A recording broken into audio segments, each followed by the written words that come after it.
Once, there was a hunter who saw what others could not. With a magic case in her backpack, she roamed with wild abandon into the great unknown. Her gaze, inescapable, her reflexes, lightning fast. When armies swarmed, she went through. With eyes open wide, hands steady, holding, watching, capturing everything in sight.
The Crucial Pro DDR5 RAM kit comes with a sleek, modern look that will complement any build.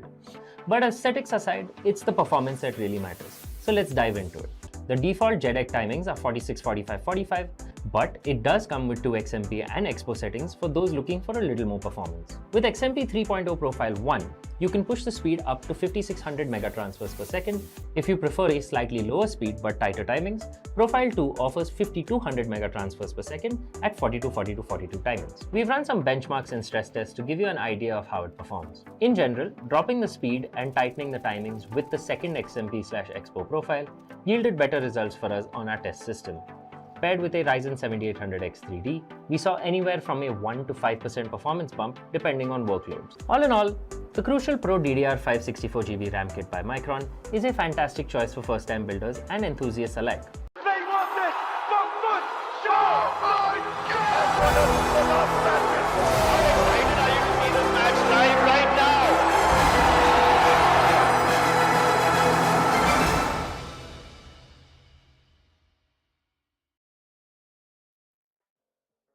Welcome, ladies and gentlemen, to day 2 of the Esports TEC Showdown Series, Season 2 Valorant, powered by Crucial, with our GP partners being Zotac Gaming and our media partners, Gossip.gg. Your boy Aggressive is here to bring you all the action for day number 2 of round of 32. Ladies and gentlemen, we did have a very interesting spectrum of matches yesterday. The 4 games that we did have were a little bit one-sided, but we did get to see a lot of really incredible players really start to show themselves onto the server and be the ones to take it over. Azora, give me your perspective. What could be happening today, and will we be getting a lot of those interesting matchups as we did yesterday?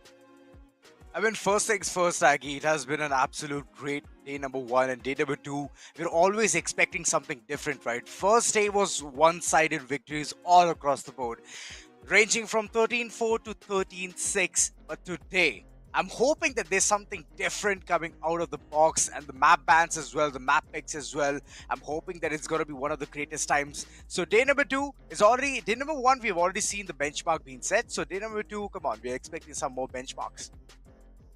Absolutely. We have to wait and see, because I do believe that 2 of the teams that did win out yesterday on stream, they are going to be the ones to face off against each other today. Zimodius versus the nearest bus stand is going to be one of those rosters. Both of them have incredible players on their team. They know what they are going to be bringing on down to the table. But jumping on down over onto the format, though, we need to talk about the journey as well. These teams are going to be taking to reach over to that finish line goal on the 28th, ladies and gentlemen. That's right. Open qualifiers is one of the places where we have set our foot into. But the first and foremost thing which I want you guys to listen to is to book your dates, mark your calendars, because 28th July is going to be grand finale of Best of 5. I'm sorry to cut you off, Aggie. No, that's it. Go on ahead. Continue. So yeah, It's a good action all across the board. Valorant, one of the places where people just go ahead and think about what the recent metas are. But talking about the prize pool, why are they fighting? For what are they fighting? It's going to be a prize pool of 1 lakh rupees INR. First place gets 50,000, second place gets 30,000, and third place gets 20,000. So slowly the pot does shrink, but it's all about your aim, it's all about your game, and it's all about what metas you're going to be using in this particular game. The pot will be shrinking, but the discounts are not going to be shrinking. That are down below in the description, That's ladies and right. gentlemen. Check out our lovely partners of Crucial, and of course Zotac. If you are looking to grab yourself some storage, some RAM, or even a new GPU, pretty sure throughout this entire competition, the discounts possibly could just be getting bigger. Make sure to follow everything down below in the description, and also while you're down there, follow us on our socials as well. Because don't forget, we have a very specialized screen in front of you soon, which will be the level up screen. We are going to be going through that again one more time later on down the line. But what we do have for you for today, just as I stated before, Zemoni is going up against the nearest bus stand. Will be game number 1, possibly the most highly contested game, I would say, for this particular day in the round of 32. That could just head over to overtime. Both of these teams showed a lot of prowess on the individual skill level, but Zemodius, I talked about this yesterday as well, that the team, when it came down to the overall team synergy, didn't really feel as a properly built unit. They were talented individually, but the team play just didn't really exist for the earlier rounds, and they became a lot better when it came down to their own defensive half. Definitely. The gameplays were there all across the board. Yeah, but one special thing which you all want you guys to understand is the level up leaderboard. So the more the points you attain, the more recognition you get about how you play the game. So individual prowess, like Aggie mentioned, that needs to be there on point. And SPR Fluffy has been one of the persons who have gone ahead, showcased their talents, have attained so much points. And if you want to understand what kind of points you get for what amount of skill set you need to place, it's all there in the social handles. All you have to do is go to the Esports Club Instagram handle, and there's the post. We'll explain you every single thing about what happens, what goes down in the level up leaderboard. Absolutely. We just have to wait and see how this board is going to be shaping off when the best of 3s rolled around, because that's where we're really going to be witnessing which player deserves to be at the very top. Don't forget, the top 3 players that are going to be at the top 3 players are going to be getting some Riot merchandise. So it will be interesting to say the very least of how this board is going to be shaping up as the tournament progresses deeper and deeper into the best of 5s, into the best of 3s. But for now, let's talk about the best of 1 that we have in front of us instead. The map video screen is already being showcased, with Lotus being the place that we are going to be heading into. The battleground has been selected, but at the same time, Azora, a little bit of a change from yesterday instead of being Ascent in all regards, but Lotus as well has kind of turned into the new Ascent. A lot of teams, if they are not really playing the map of Lotus, not really playing the map of Ascent, sorry, they're shifting over to Lotus instead. I mean, Lotus, it's a 3-sided map. So hoping for the action to be a bit more like a switcheroo coming in from both the corners. Latest bus stand, we've seen them play. They're very confident. They rely on the aim game. And on the other corner, it's going to be Z Modulus as well. They have also showcased some individual gameplays, individual prowess, which I believe is going to be a clash of titans. So this game was most anticipated from my corner. And today, we're witnessing it. So I'm pretty happy, and in the map of Lotus, we can understand more about what kind of, last moment switcheroos can come into action, and whether they'll be denied going towards the side or denied going ahead and putting the spike down. So that's one of the major things which I do want to see. What kind of pressure is going to be built by each other? That's one of the crucial things, because nearest bus stand, whenever there's a pressurized situation, they know how to tackle it very easily. But on the other corner, Z Modulus, they did go through a phase of pressure in the previous day itself, and I couldn't see them thrive that well compared to nearest bus stand. That could be because the team that they were facing were a little bit more difficult to go up against. Don't forget, match to match, a team will vary. Some teams just really counteract your playstyle. You can't really read them out as well either. Positioning could be different. You could have some weaknesses up against that particular team because of their passive playstyle. stuff like that. But hopefully Zimodius don't really fall into that trap again. Smoke utilization is possibly the biggest problem, and the team once again they're doing their signature pickup, going together. The agent selection screen, like this team is just full of personalities, and I love that. Yeah, They are here that's to true. show the crowd that they're here to have fun. True that. Because of this itself, yesterday's game, we were not able to anticipate what kind of agents they're selecting. Because every single one of them picks every single same agent. Look at that. They're in sync. Right off the bat. Alright. Okay. Fricks? I don't think so. He's not in sync. I mean, they're trying. Don't forget, there will be small delays here and there for it, but they're not really the ones to have fun through the entire phase. They know this is a serious match because of what happened yesterday. Possibly the team utilizes this as like a pre-match ritual. We all have a ritual. I still remember, right, that one of my friends, before we ever got into a tournament, he had this one thing he had to do. We went into agent selection.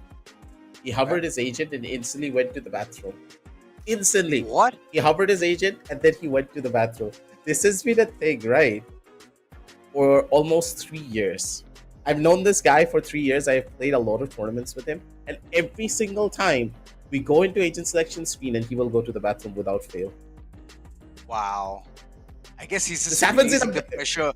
He's releasing the pressure before the game even starts. So I believe that's going to be the case. I don't know about the ritual thing. But yeah, clicking It's just a pre-match ritual. He just said it himself. Oh my god. Okay, I need to learn more about it. But moving on, today's game, Nearest Bus Stand versus Z Modulus. The game is going to be amazing. And I'm hoping that the chat is all prepared, amped up to say us their part. Who's going to win today? Is it going to be Nearest Bus Stand or is it Z Modulus? So please go ahead, start having a conversation and let us also know who's going to win this particular game. We'll have to wait and see what the full results are going to be. But for now, the map of Lotus is what our playground is going to be like. I like the overall composition coming out from either side, but picking up a Clove instead of an Omen, I highly doubt they're gonna have an easy time taking a lot of these entries. What I do enjoy coming out from the team though is the Fade being utilized instead. Smokes are going to be a little bit too far in between one another, which will be the biggest issue. But AK Demon casually just walking away with everyone. AK Demon doesn't even get cleared. Where is the communication here? That's the nearest bus stand. Just got away with murder, and AK Demon is somehow still very much alive. Player standing. Ooh! How is he So- doing this? He's just gonna be able to find two, but it's all but over. Knives come through as well as Ragnarok just gets chopped down like sashimi. Professional sushi chef being Mr. Deagle. Good God, what just happened at the very beginning? How does But AK it's Demon very- just survive this much? And wait, It's he's getting very pinged as simple. well on the map. No, he's getting pinged as well by the recon guard. Oh, the corners not being checked right off the bat. It was a rush towards side B, but they couldn't do anything. AK Demon right off the bat. A good start coming in from his corner. And like you mentioned, why Clove? I mean, right off the bat. If you die, you can go ahead, place the smokes wherever you have like a parted base from the team. So that's one thing which Nearest Bus Stand has implemented into their composition. So I'm hoping that this might be one of the game changers. But on the other corner, Zen, he has already initiated things with a really good manner here. And AK Demon, he's continuing to just wreak havoc towards mid. Oh, the timing is so good. Wow. Love that so much.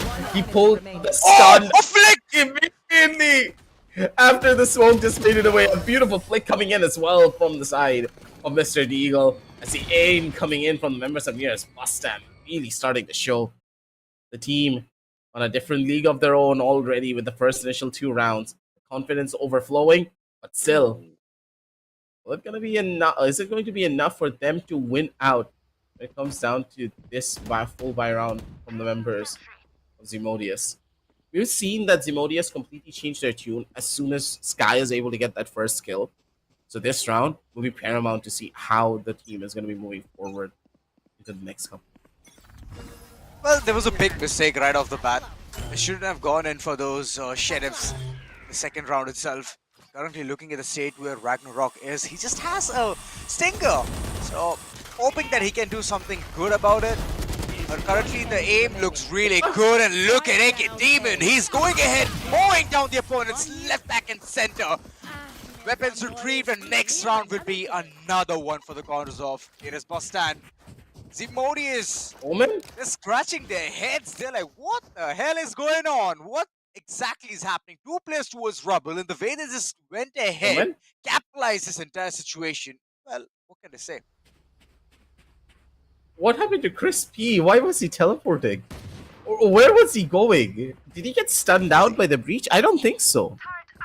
He wanted to bounce out from that corner. He did not want to go ahead and initiate that fight because the information was too much. How many players were there towards the rubble?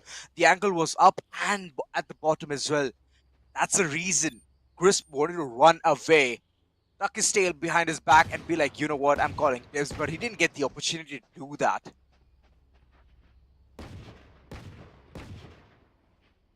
It's just a sad story for them right off the bat. The raw aggression coming in from the members of Nearest Bus Stand really causing a lot of problems for Zimodius to even try and take over space. The idea was good of what they wanted to do to try and take over Rubble once again, but they couldn't spread themselves out wide enough.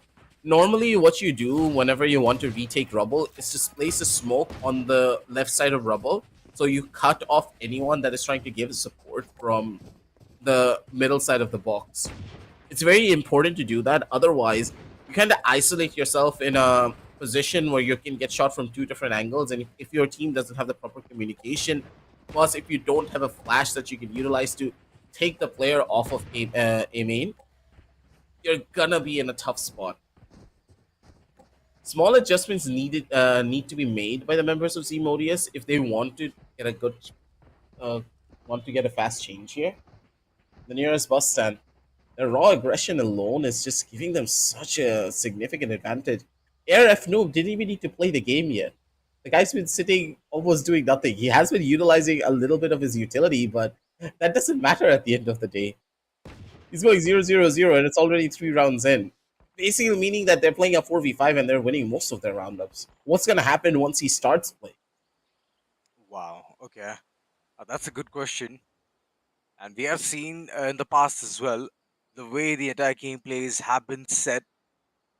I believe there might be some kind of a mental reset here coming in as well, Aggie. I mean, the technical pause is for F Noob, but I believe that Zimbodius is going to try and make some, benefit out of this entire situation.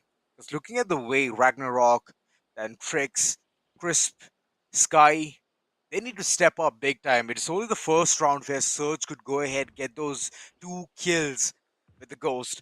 Other than that, it has been absolute silence. It's flawless rounds coming in the corners of Nearest Bus Stand. 2 consecutive flawless rounds. And look at the money they have already created for themselves. They don't have to worry about anything. Right now, just make it into an FD and just wait for the bank to give more returns, is what I can say. But on the other corner, Ziborius, well, they're in tatters. They're gone in for that sheriff with half shield, nonetheless.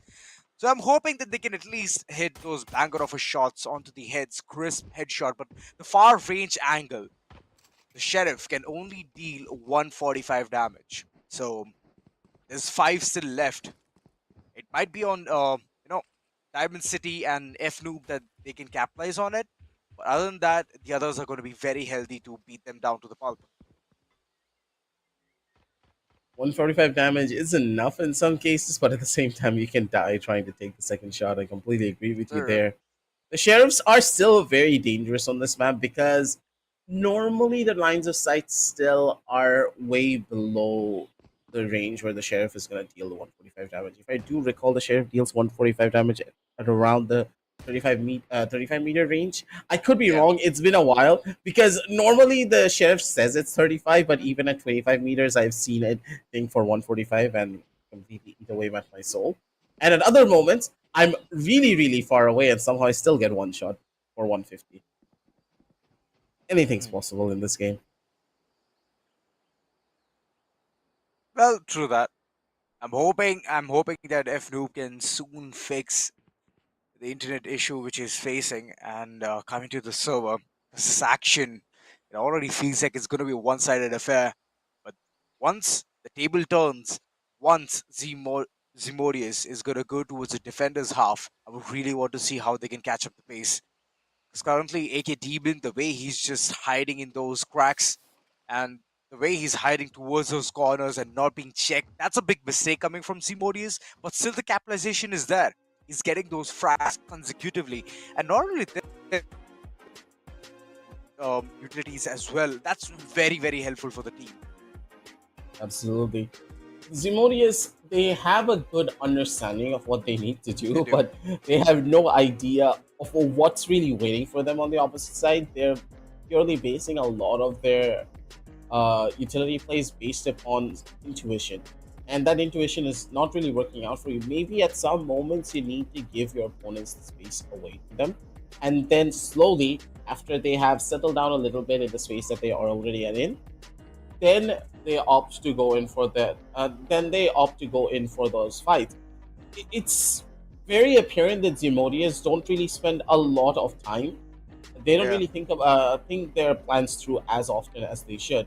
But let's see what they do moving on down after this tech pause, as they've been given a little bit more opportunity to talk to each other and see what happens.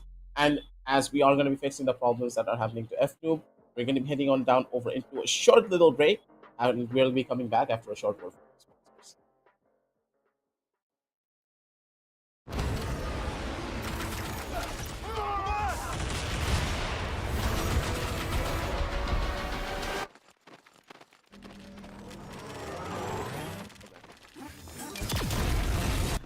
When are you gonna upgrade your system?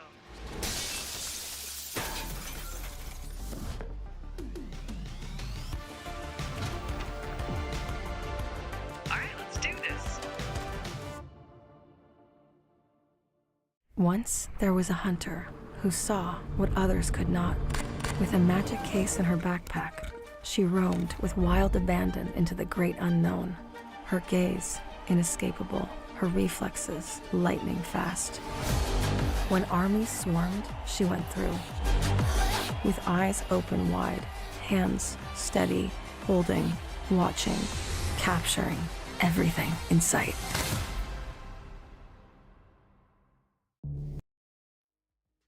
And we are already back, ladies and gentlemen. Just as I said, we're going to be going into a very short little ad break. Make sure to check out the crucial SSDs down below in the description. But for now, though, jumping straight on back in towards the game in just a little bit, FNoob has gotten back in towards the server. He's settling himself back in, and we will be jumping back in the game as well in just a bit. And to carry our conversation back from what we were telling about before, FNoob has really not been doing as much, you would say. Yeah.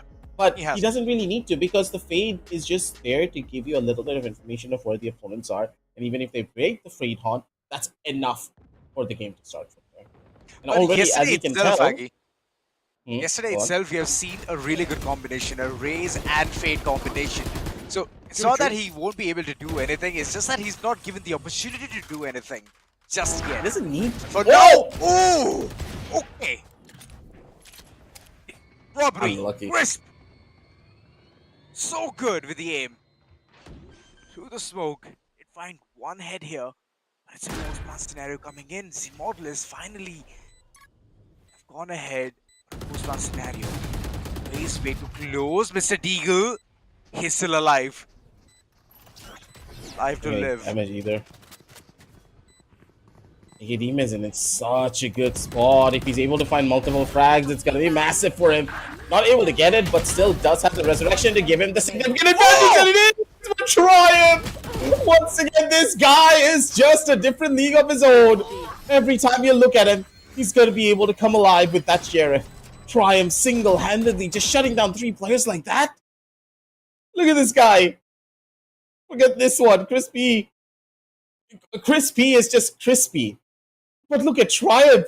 The guy is so cool, calm, and collected with the Sheriff. Normally, you would start to panic when 2 players are like in that close for proximity to you, but for Triumph? What is this? Well, what can I say? The aim was so snappy that he could get every single one of them in a jiffy. More rounds like that needs to come for the corners of Zmodius. I'm hoping on now the angles are going to be completely under check. Sky again biting the dust. The early departure of this man is always going to signify one thing, that the team is going to be in tatters in terms of having a duelist in the corner.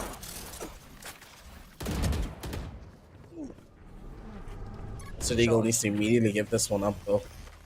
Can't really risk anything here. Slow reset though at the end of the day. The plan does go down. Seaside is now completely theirs. Beautiful Seas getting a good catch. Holding down the Sova for as long as they possibly can. The Aftershock doesn't hit though, which is going to be a little bit of a problem on Western Eagle and F-Noob already in towards the side. And this is the first kill that F-Noob needed. Get himself back into the game as well. Mr. Eagle with the swing! And he's not going to be able to do much. The plant even doesn't even matter at the end of the day, right? With 4 players still very much alive, utility coming on back for the fade, and also your breach. Even if one of your members die, you do a breach stun and a fade eye, what is he going to do? He can't dodge the stun and break the eye at the same time, so he's just caught out in the open. 4-1, as near as bus stand. Their retake was phenomenal. Good early start from AK Demon as well, coming out with that operator on a clove. He has the confidence to do pretty much everything that he wants to. Well, I believe if the plant was literally near the outside area, it would have been something different. Better scenario for the team to even cope up with this entire angle, but currently looking at the way Zen has already made his way forward. Triumph is going to be capitalizing this onto the second frag as well, but instant shut down, but the trade is still not there yet. It's 3v4. Zmodius advantage at this point of time, which is a rare sight to see. So I'm hoping that they can capitalize, move their ventures towards side B. There's only one player holding it down to the wire. That's pretty much it. The breach. Hoping the angles are going to be clear this time around. No corners are going to be left unfolded.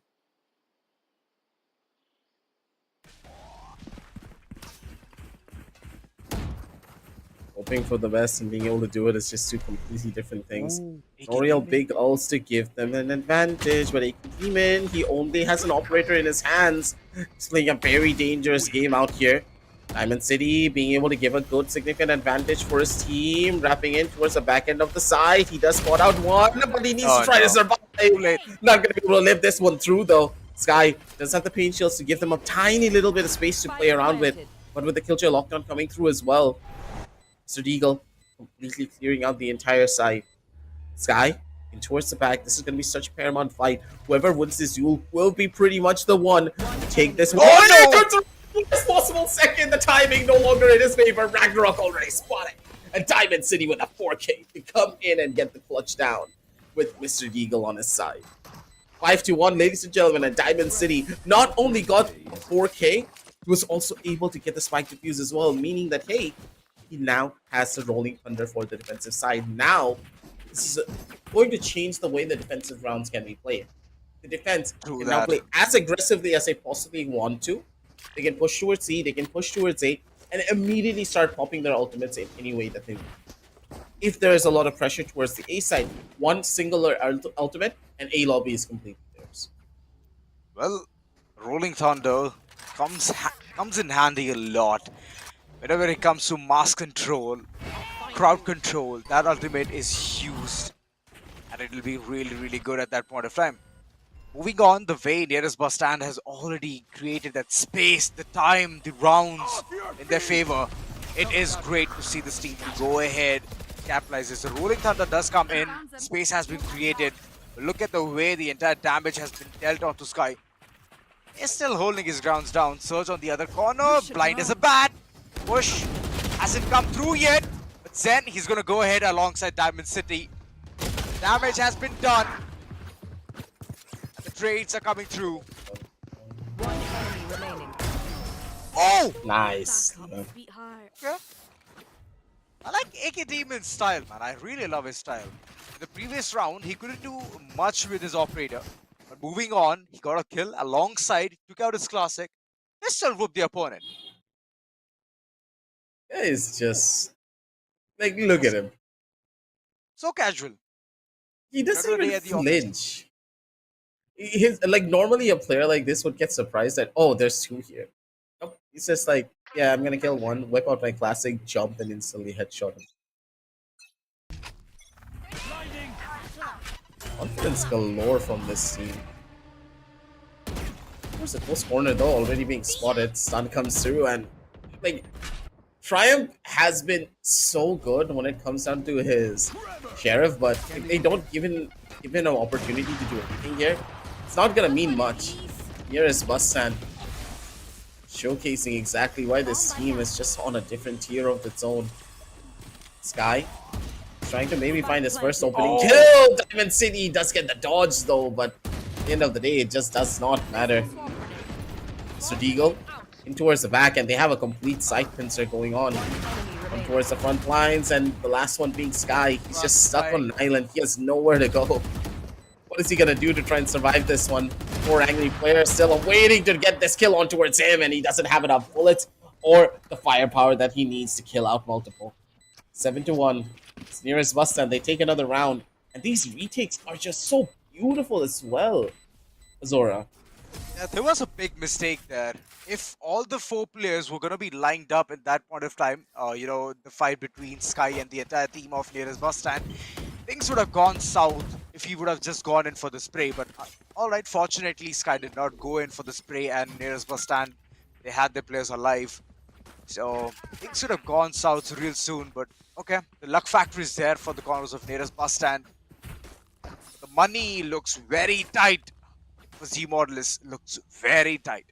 They need to go ahead at least somehow by hook or crook, get this round for themselves. Else again, the next round will be half shields alongside Sheriff. Oh! There you go. Yikes. Well, Triumph's not been getting much of an opportunity to do anything either. Same goes with Deagle Sky. YT catching up. Yeah, Sky just... Has he gotten a kill yet? I wonder. Ooh! Sky's kill book still has not get opened out. And this is how a killjoy should normally play. You never want to give up the site for free. At least take one player with you, or if they are going to be the one to entry into the site, make sure they use all of their utility at the end of the day until they are the ones to force you off. That's the importance of a killjoy on that C side. The killjoy doesn't always need to be the one to survive. If she does have the killjoy lockdown, that's a completely different story. But that's the thing. It's these kind of factors that will change how the game is meant to be played. Ragnarok, though, still being the X factor for the team. As the opening, he does find the kill, and it's all up to AK Demon to go in for the game changer. I don't get it, Aggie. The spike has not been planted, okay? They have all the time in the world. They had the man count advantage, but look at them head peak one by one and lose because of that. And right now it's all down to 1v1, and it seems like AK Demon! Man, how is this man even possible? How is this thing even possible? Every single time, he's there to clutch it out for the team. But big mistakes from the previous round. Big mistakes. How is this Somehow the that damage good? control was there, Aggie. Look at the start. So good.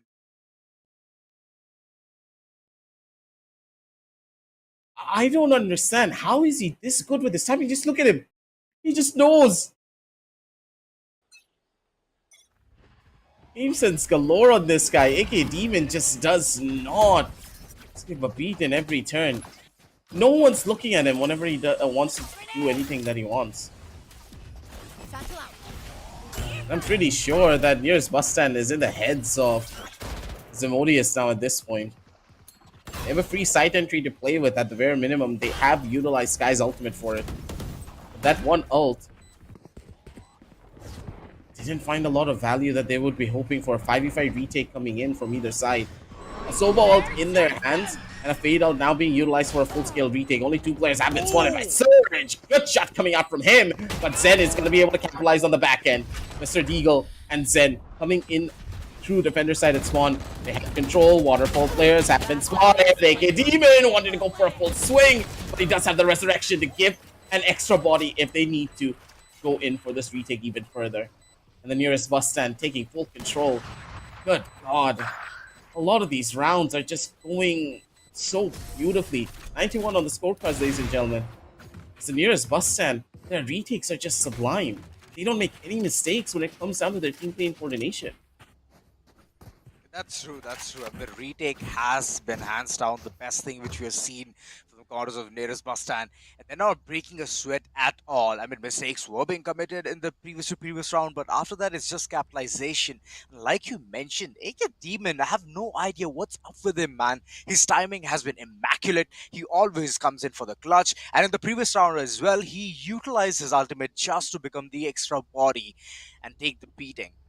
So the team is already in sync, and the model is they have to be worried about this. They need to do something. It's now or never. At least make it to a 9-3, because the scorecard doesn't look that great for their corner. It's just one round and one round only. That too, I remember it was a thrifty which they had brought in for the team.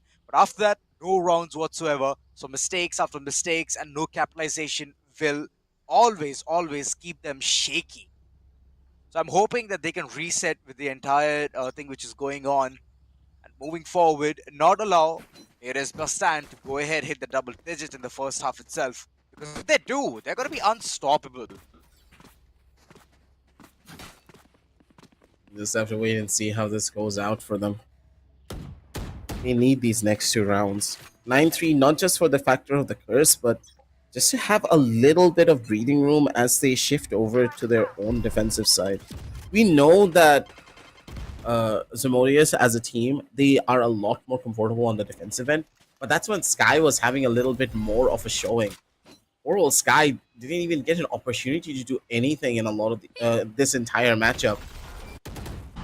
Mr. Deagle now with a free stun and a fade eye as well. He gets full control. Look at the utility that Mr. Deagle is getting to even go in for these swings. Zora, I don't think I can emphasize on the fact that more than this. Just look at how much utility and help Mr. Deagle is getting to do a lot of these pushes. Their initiators are in perfect sync and full map control is established within seconds. Last round before the switch. I mean, I don't know. Is it that they have the best amount of RAMs and SSDs is what I can say. Performance looks immaculate. They're always up and grasp for all the things which they can get. The opportunities are abundant, and the good support which is moving in the corners of Mr. Deagle. I mean, the way he's been supported by the entire team looks absolutely amazing. Even though Zen and F Noob are like at the bottom of the table, it's all right because the way they're supporting the entire team, the utilities are coming in at the right time. It's not that they're not performing, it's just that they're giving the perfect amount of support. So this is a great thing. And they understand the fact that if someone is popping off, then go ahead, pop off. Oh, the entire team is paranoid. They are paranoid. Look at them using the ultimate right off the bat, just to gain the control of Rubble. Okay. Now, this has to be that Zimorlis has lost their cool, lost their calm. Not even that. They're afraid of what's waiting for them on the opposite side. Reach is going to be able to survive a little bit here as Magnanok scratching his head stick. Doesn't know what to expect for this retake. Over towards the side of Gob, they're all here to go in for the full-scale retake. Ultimate utilized beautifully. Surge is going to be using his own to try and counteract it. Now for the Razor, knows what to expect. Has the control, and Zed going to be able to find a triple. Zed, he's going to be able to do whatever the hell that he wants. Mr. Deagle kills out Zed, but Zed with his last dying breath shuts down the Omen in the process. Crispy didn't even know what hit him there. 11-1, ladies and gentlemen, as the nearest bus stand. Switching sides. They're going to be the ones who calls a bus for the members of Zimodius. It's good God, what were these plays? Look at Zed. Man is cool, calm, collected as ever. And even the last kill, headshots galore for this guy. Even under pressure, he does not miss a shot. That's true, that's true. Big mistakes being committed in the previous round itself. The early Rolling Thunder, and then the early Hunter's Fury as well. I mean, why would he invest that? Why? Just wait it out. Just wait it out. When the team is going ahead, tapping onto that spike, that's when you do it. That's when you commit the ultimate. But no, early commitments and the team is in absolute shambles. Even though they win the pistol round, they have to go ahead, get multiple rounds onto them. name under their belt. So that's one thing which I'm very worried about this team. Spike On the other planted. corner, nearest bus stand, they've gone ahead, mid-control, but Triumph, he's going crazy. He's going to get the third one as Enemy well. remaining. Can it be an ace? No. Okay. Surge comes in, takes a fourth. Mr. Deagle, right around the corner. He has a sheriff in his hand. Still, he won't be able to do anything because the defuse has been stuck by and Sky takes him down. So weaponry upgrade, it does come in handy. But the model is, they have to get more rounds in this.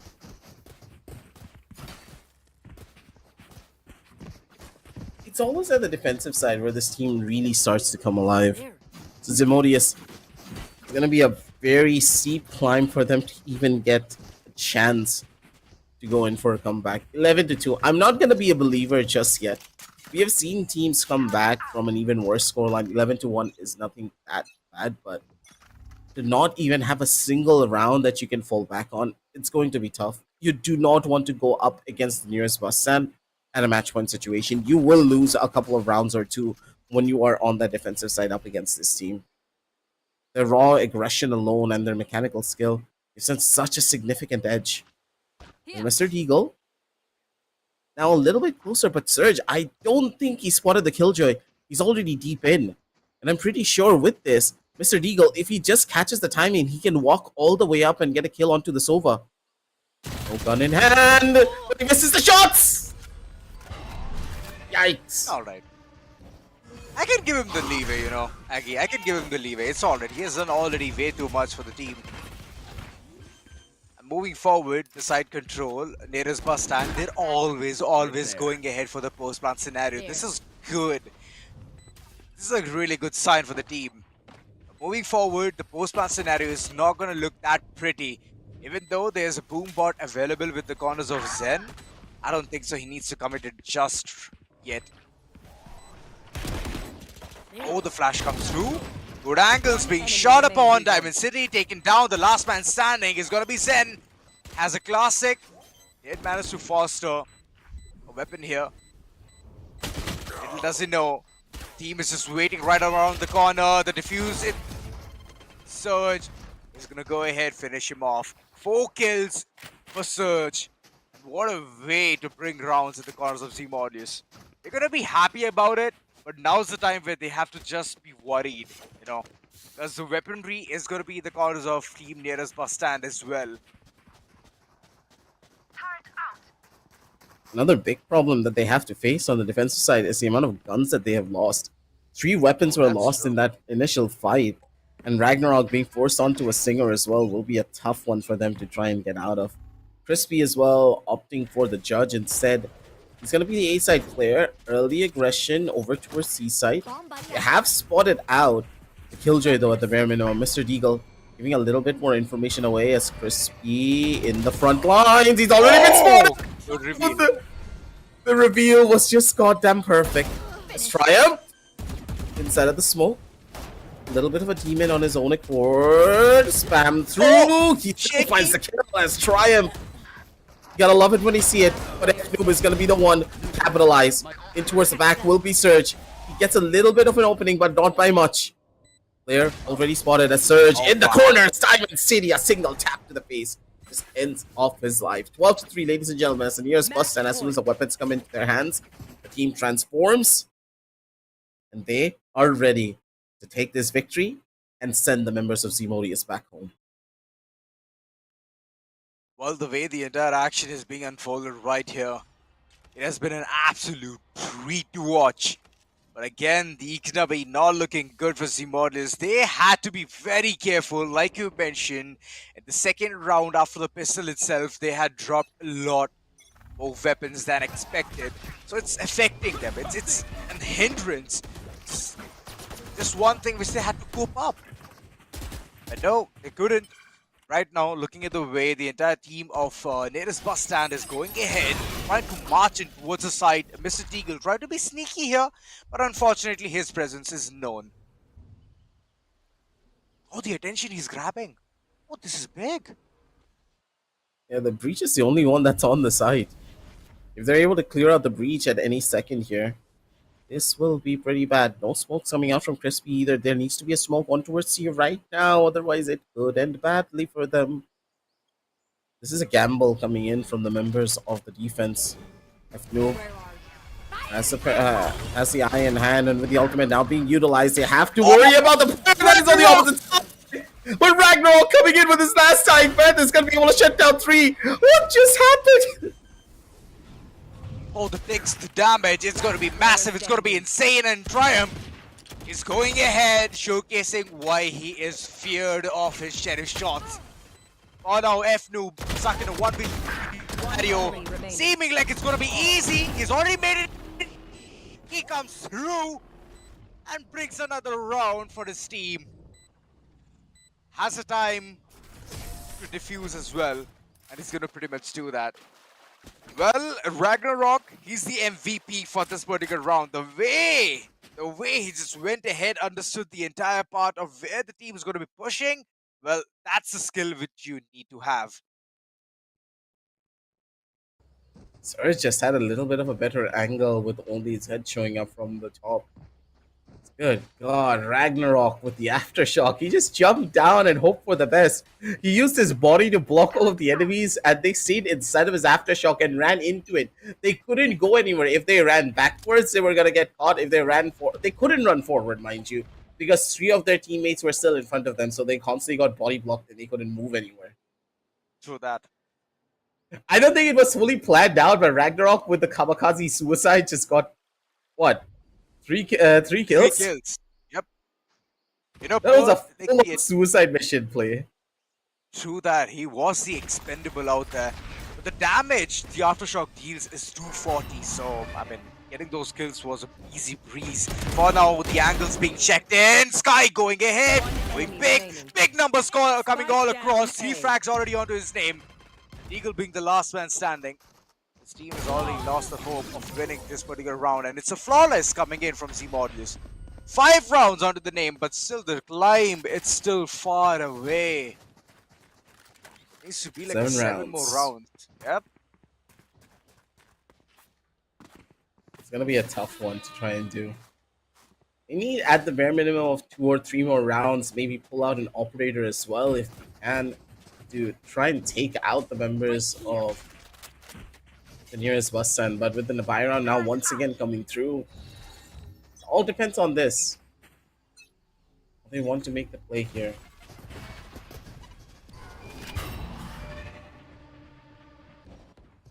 Little bit of a problematic fade eye, but that's completely okay. Z-side, early aggression coming out from the attackers as they're trying to feel out how much utility that they're investing on the different portions of the map. The members of nearest bus stand, they can already tell that we can't really go in for rushes anymore, especially with only 1 round remaining. It's played a little bit more different and smarter, utilizing the Killjoy lockdown to maybe bait out a couple of players in towards the open. Triumph, he's not going to be risking it though, heading over towards B. And instead, full-scale attack, flashes come through, the B side right for the picking as they're going to be the ones to take the entry. Triumph, decayed out, he can't really risk this anymore. And it's all up to Zed. The middle door is still not broken yet, so he can hold for just a little while longer. They need to open the door and get this kill over onto Crispy. He has the angle, but he doesn't get the kill. This is completely bad here. Ultimate's being utilized from either side. Triumph's gonna be opting to go in for the defuse, but it's not going to work. 2 players, 1 on the top, 1 at the very bottom, aka Demon, and of course Mr. Deagle, holding down the lines for their teams. And with that, the last bullet also went towards the head of Sky coming in from Diamond City. A beautiful couple of rounds and a good set play right up till the very end, utilizing the Killjoy lockdown to completely bait out their opponents in the open in very suboptimal positions to go in for a retake over towards C and towards B.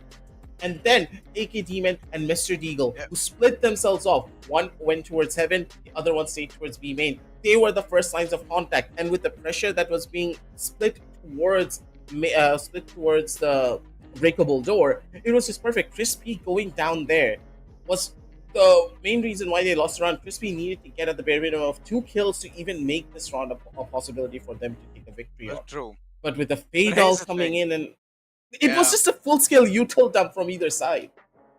Full scale. I mean, Aggie, the way the entire thing was just running forward.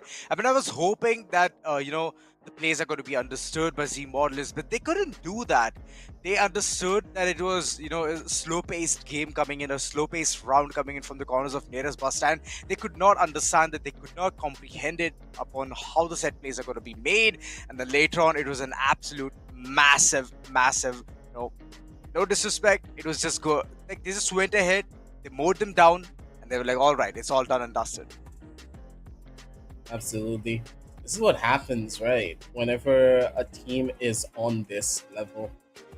The True. way that the utility was utilized, the way that map control was established as well, I was very surprised to see that no one was towards the side of the heaven. But then again, because of the way that the Killjoy lockdown was utilized, no one was supposed to be at the heaven either.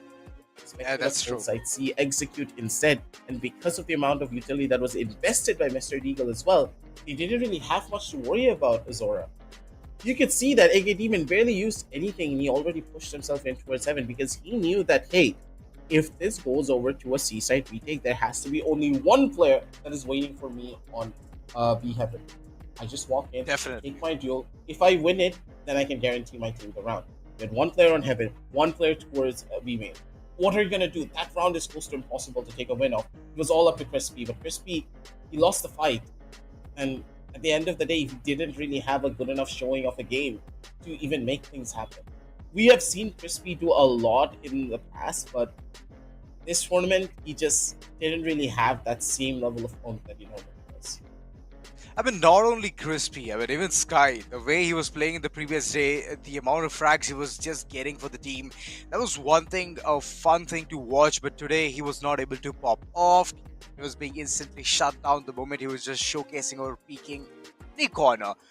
And yeah, it's going to be Triumph getting 13 frags, death of 16 and 1 assist. On the other corner, of course, it has to be Mr. Deagle Whitey.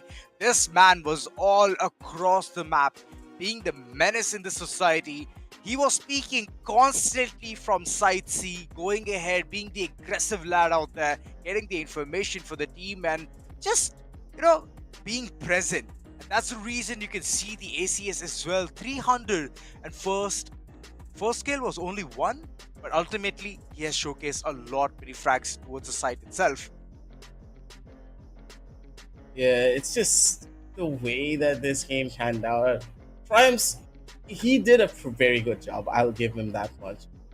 For the side of Z Modius, he was a phenomenal player. Being all that killjoy, he was cool, calm, and collected as every Sentinel player should be. He didn't really flinch as much either. Whenever push came to shove, you could see that Triumph really was the one to carry the team forward. Everyone else, though, on his team just couldn't carry that same level of energy. Sky as well was having such a rough time. He did have moments of brilliance being showcased by him, but they were a little bit too far in between. Consistency is king, and he could tell that from Zen and also Mr. Deagle, they were extremely consistent in the way that they played a lot of things. And as you can see from the level of leaderboard 2, AK Demon just leading the charge right up to the very top. 255 ACS for this man, but he has gotten a little bit more points. If you want to get a little bit more of an in detail of how the points are being distributed, make sure to check out the links on below and follow our Instagram at the Esports Club to see exactly how the players are even getting these points. Zen being on the second place, not really that big of a surprise, and SPR being on third. Now, this is where things could change. SPR has bombastic performances. If he's able to get a similar performance here today in his matchups, then things are going to change. Well, true that. I mean, lesson learned. The way AK Demon has gone ahead, gotten all of those frags, he definitely ought to get this first podium finish for now. But other teams are also slowly and steadily making their way through to get those map number 3s onto the name as well. So I'm hoping that in the near future it's going to be the same man, AK Demon. I mean, the way he played against the Modulus, it was amazing, astounding performance coming in from his corner. I mean, right off the bat, in the pistol round itself, first round, I can recollect, he was just standing towards B, and he just hit there for a good amount of time. And whoever came through that place, whoever came through the choke point, he mowed them down instantly. So yeah, these kind of plays are always appreciable, and that's how the team builds the confidence. And that's what the thing was. It was like a roller coaster ride with just confidence searing right above the sky in the corners of the nearest bus stand.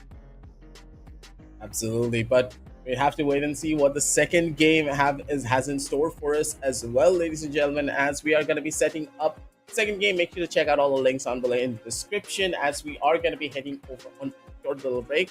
Don't go anywhere. We'll be right back with more Valorant action for you.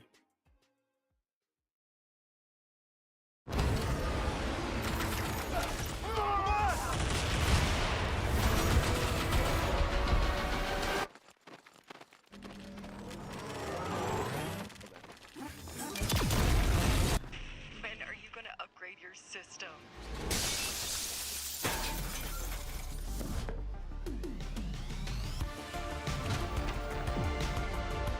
Alright, let's do this. Once there was a hunter who saw what others could not. With a magic case in her backpack, she roamed with wild abandon into the great unknown. Her gaze inescapable, her reflexes lightning fast. When armies swarmed, she went through. With eyes open wide, hands steady, holding, watching, capturing everything in sight.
The Crucial Pro DDR5 RAM kit comes with a sleek, modern look that will complement any build. But aesthetics aside, it's the performance that really matters. So let's dive into it. The default JEDEC timings are 46, 45, 45, but it does come with 2 XMP and Expo settings for those looking for a little more performance. With XMP 3.0 Profile 1, you can push the speed up to 5600 megatransfers per second. If you prefer a slightly lower speed but tighter timings, Profile 2 offers 5200 megatransfers per second at 42, 42, 42 timings. We've run some benchmarks and stress tests to give you an idea of how it performs. In general, dropping the speed and tightening the timings with the second XMP/Expo profile yielded better results for us on our test system.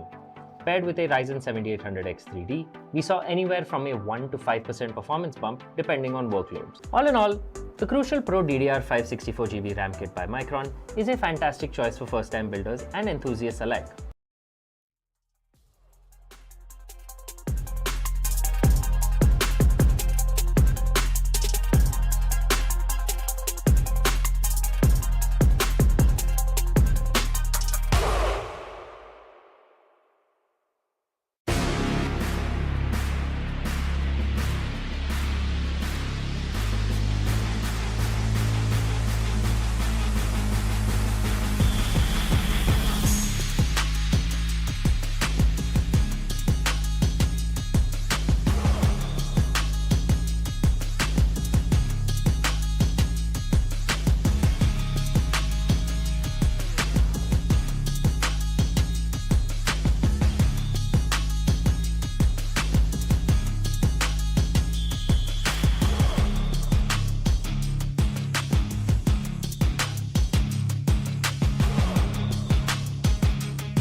Well, the first game has always been a treat to watch, and it was a great and it was an amazing start for date number 2 as well.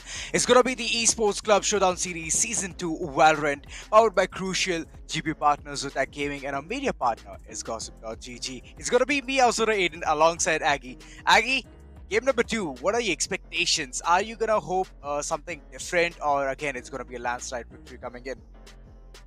We never really know. That's the thing. I could give you an estimation of what's going to happen in the server. I could Uh-huh. tell you that these are the statistics here and there. But in the past, when we tried to build a storyline based upon statistics, it just never really works out.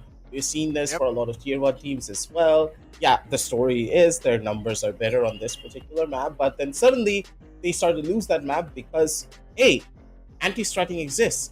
If a team has a little bit of an understanding of what's going to happen on the opposite side, of course, you are going to be the ones to win. But Nexus Esports going up against Vision Esports could just be a completely different story. If these are long-standing teams that I personally don't know about, don't forget, there's a lot of teams in the tier 2 and tier 3 scene that are still trying to make their splash in the scene of Valorant, especially with the new players now slowly but surely coming on up into the scene as well. We've seen players such as Mr. Deagle and also Zen just showcase their raw mechanical dominance in more ways than one. Maybe in Nexus Esports and Vision Esports, there are similar players like that that want to make that splash. Haven is going to be a map which I haven't seen in such a long time, and I'm excited to cast it once again to be in that game of Valorant. But I hope that they change some things about Haven, but Haven was completely untouched through the process of it coming out of the application. Well, I mean, Haven has been one of my favorites map as well. It's just that the defenders side is one place which you can go ahead and capitalize. The attackers are pretty much strong in this particular map. So let's see how they can go ahead and, you know, find their forte, get those early rounds so that they can back it up whenever they move towards the defender's side. So yeah, Nexus Gaming versus Vision Esports. Let's see what will happen today. It's game number 2, but the composition seems like it's all old school textbook composition coming from the corners of attackers. That is Vision. And defenders, that is Nexus Esports. They're also planning on to do something different. But yeah, one thing will be same, that's Sova. Sova will be same all across. Because the amount of information Sova can bring from his recon dart is just amazing. Absolutely. Sova is like a must-have on this particular map for that reason. But then again, you can't always rely on your Sova to give you all of the information. A lot of teams have now shifted away from that Sova and they instead are picking up on the Gecko. Yeah, I understand why Sova is really powerful on this map. The recon dart, when anyone is entering into the side, is just a completely different set of utility that you can use to go in for free retakes. But people need to understand that there's a lot more other better agents now in the game that do the same job as Sova, but just a little bit better. Gecko in this current meta for Haven is a sleeper pickup that a lot of teams are forgetting about. Maybe if you picked up on a Gecko and onto a Breach, the level of initiation potential that you have for maybe the B side or even the A side is just drastically different. Having a Gecko flash going behind a Breach flash or even a Breach stun, it just changes the dynamic of what you can do. Yes, I do understand that you are starved of information, but the way that Haven normally works, because this map has been played for a very long time and it is unchanged, you have a general idea of where your opponents are going. And you don't need that recon bolt anymore.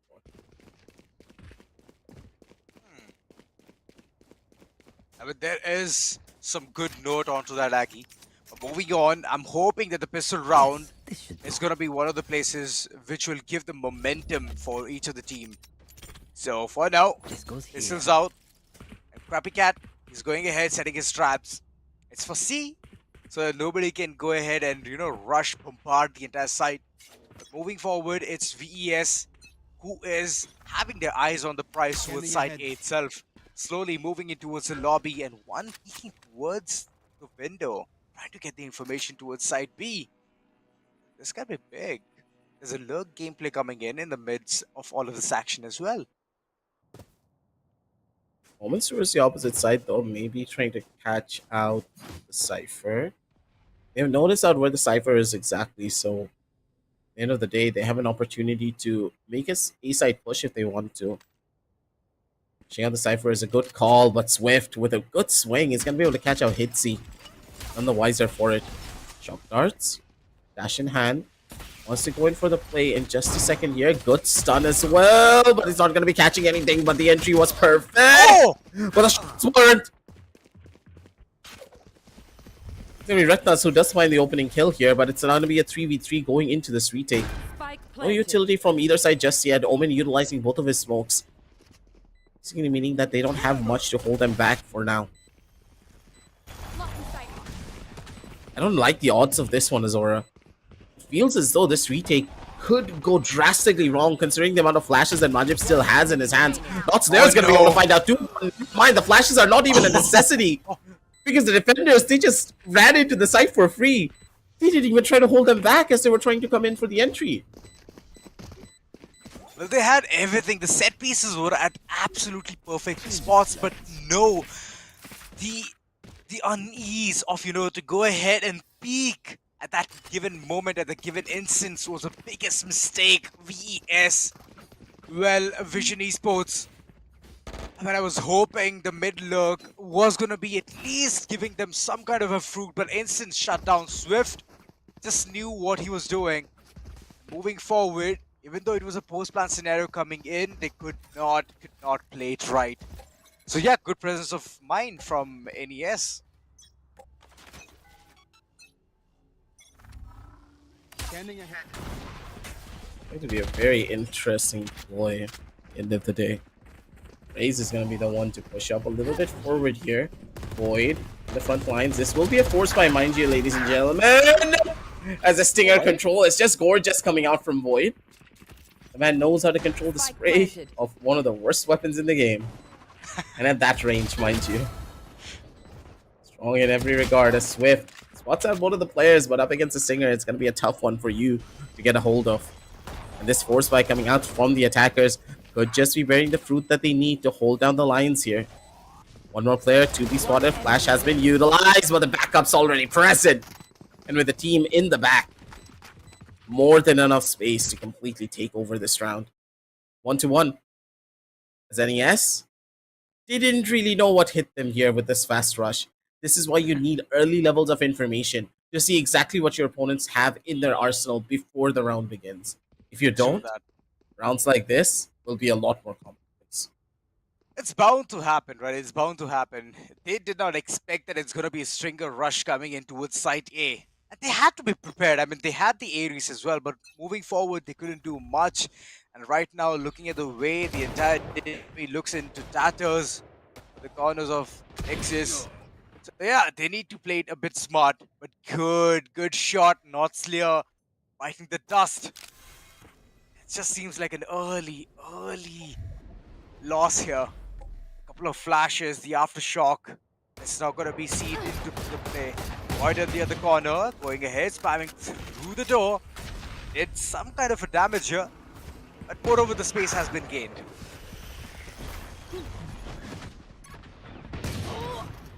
Ooh! Yikes. Nice shot. Swift. It's another free kill for him. The attackers giving me a lot more space than they normally should.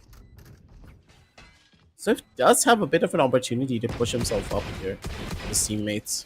But this 4 versus 3 retake will not be simple with the weaker weapons that they have in their hands.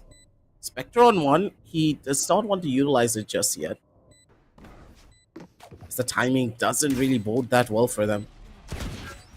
Yeoman, no smokes in hand just yet, so he can't even go in for this fight.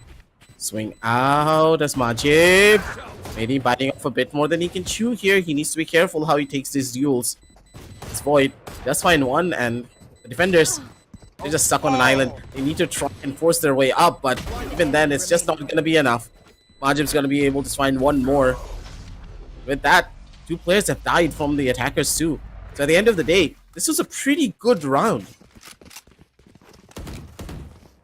Yep, good round indeed. Bank is building for both the corners. Finally, we can see an even Steven fight. All this time, we have seen Guardians coming online, Stingers coming online, Spectres as well in the midst of all of this action. And finally, we can see the Vandal and Phantom combination. Alongside, Vision Esports managed to foster one weapon in the previous round thanks to Majib. Did bring in the Guardian. The information is going to be a key factor here.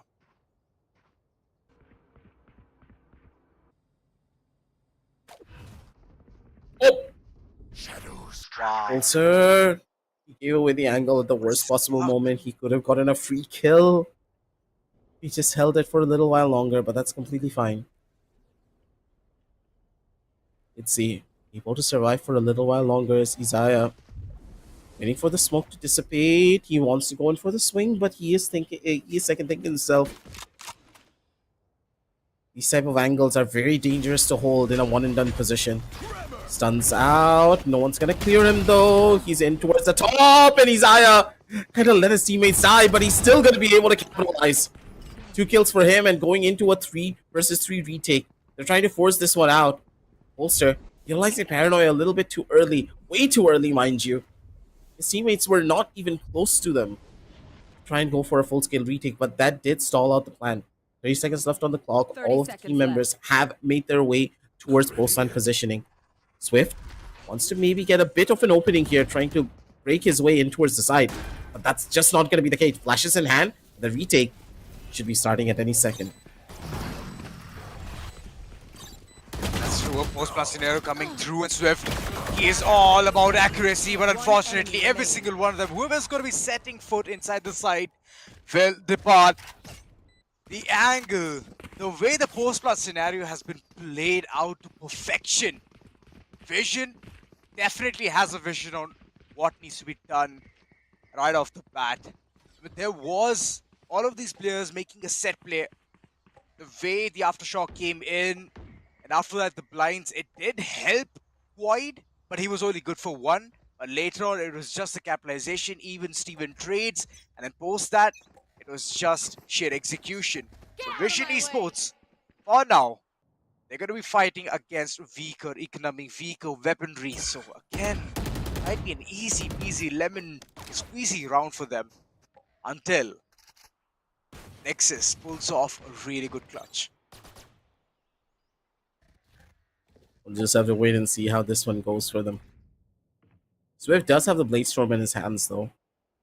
But just be a little bit more of a game changer for them. Swift.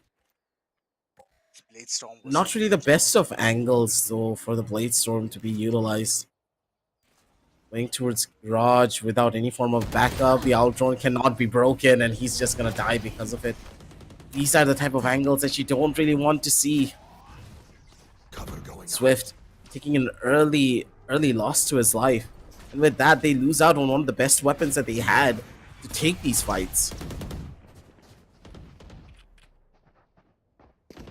close range. Void goes ahead, gets another one here. Here. It's an absolute slaughterfest. Last two players, one going ahead for the backstab. I don't think so. It is a good idea at all. But yeah, the attention completely at the different corner. And this is one thing which I was talking about. The 145 head damage. Isaiah did manage to get another shot right on target. But moving ahead for a One post plant enemy and remaining. going for the defusal will be a big task. North Slayer, last man standing, has a Bucky in his hand, wants to play it sneaky, can go in for a big kill here. They managed to do that, and the weapon upgrade, that's the max he can bring on board. Alright, couple of exit frags, and another round for Vision Esports. Let's have to wait and see how this one's going to go out for them. 1-4 on the scorecards, ladies and gentlemen. And these early rounds, you'd expect them to be a little bit more proactive in their approaches too. Having the Blade Storm play towards Garage, Azora, even you know that that's such a dangerous game to play, because normally what happens in Garage, you utilize utility to break your way into the site. Break your way into that space, sorry, my bad. You use an Owl Drone, there will be a Recon Bowl, there will be a Flash. You can't break those with your Blade Sword. That's true. That's one thing which needs to be understood at this point of time. A play storm in the open will be much better than all of these close-cut corners. Because like you mentioned, Garage is one of the places where teams just go ahead, put in heavy droning in game relays in that corner. But yeah, moving forward, Nexus, they're in deep trouble. Even though they have two good ultimates available at their disposal, they need to play it very smart. The combination is deadly though. I mean, just imagine getting all the information onto where the players are, and then it's going to be the Hunter's Fury coming right off the bat. So it's one thing which I'm waiting to see.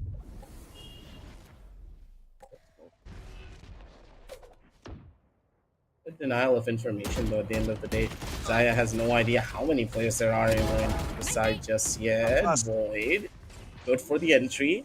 Concuss, he's going to be able to push his way up. Swift, though, in a little bit more of a rough spot. Timing is going to be key here. He's not going to be able to hit the shot, though. Could have been big. Swift, he needs to be the one to survive for as long as he possibly can. 2 versus 2 coming into position, but Void had his crosshair trained just a little bit better. With the last player already spotted, Crappy Cat's not going to be able to survive that one. 1 to 5. His Nexus just doesn't hold a candle yet to the raw sheer firepower that Vision is bringing down to the table. You know, this is an attacker-sided map, and even if Nexus goes ahead, gets 4 rounds or 5 rounds at the best, it's going to be great for them. They can capitalize once they are towards the attacker's end. Currently, Vision Esports, they're doing well, they're doing great.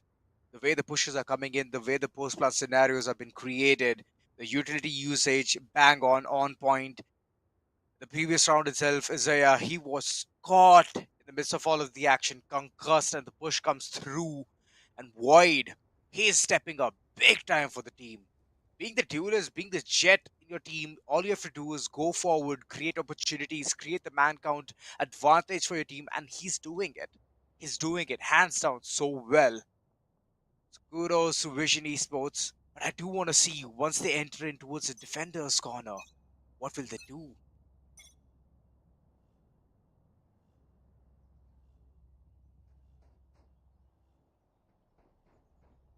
One to 5 on the scorecards, ladies and gentlemen. 3 big ultimates in the hands of the attackers. I am afraid to say this, but there's a good chance that Vision could just run away with this because the amount of ultimates that they have, they can almost guarantee themselves around. And if they utilize only 1 ultimate, they have enough ults to take 3 more rounds.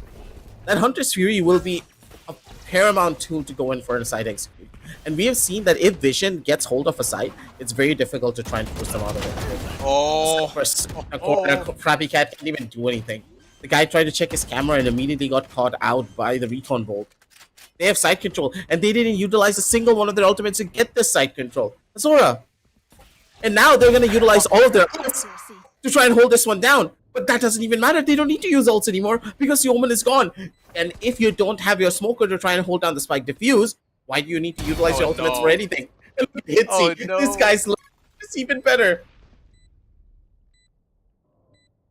I don't get it. This team is so confident at this point of time. Like you mentioned, Aki, no ultimates required to get the map control, to get the side control. And look at the backstab coming in. 4 frags for Hitsy. What is the where? What a way, man. The way he just kept the entire mid under check.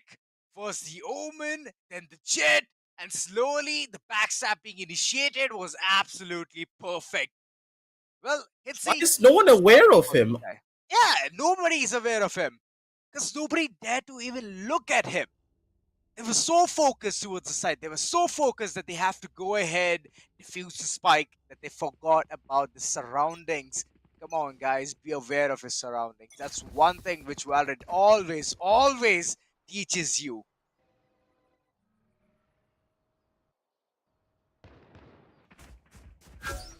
He is so patient as well. The way that he's waiting. Most players will never be this patient as him. And Hitsy just doing whatever he wants. Crappy can't really do much either. Itzy's looking for the multiple kills. He's just going to be able to get it. Itzy just single-handedly taking out player after player. The man does not care. That's cold, sir. Good for one kill, but the Sheriff's not going to be able to find the secondary. 1-7 on the scorecards already, ladies and gentlemen. And all 3 ultimates are still online. That's 3 rounds that they can pretty much get for free. If they don't need to use these ults, if the defenders are not forcing out these ultimates soon, they're digging their own grave. If this goes to a 1-8, a 1-8 where they're still able to utilize all 3 of those ultimates, it's almost guaranteed to be a 1-11.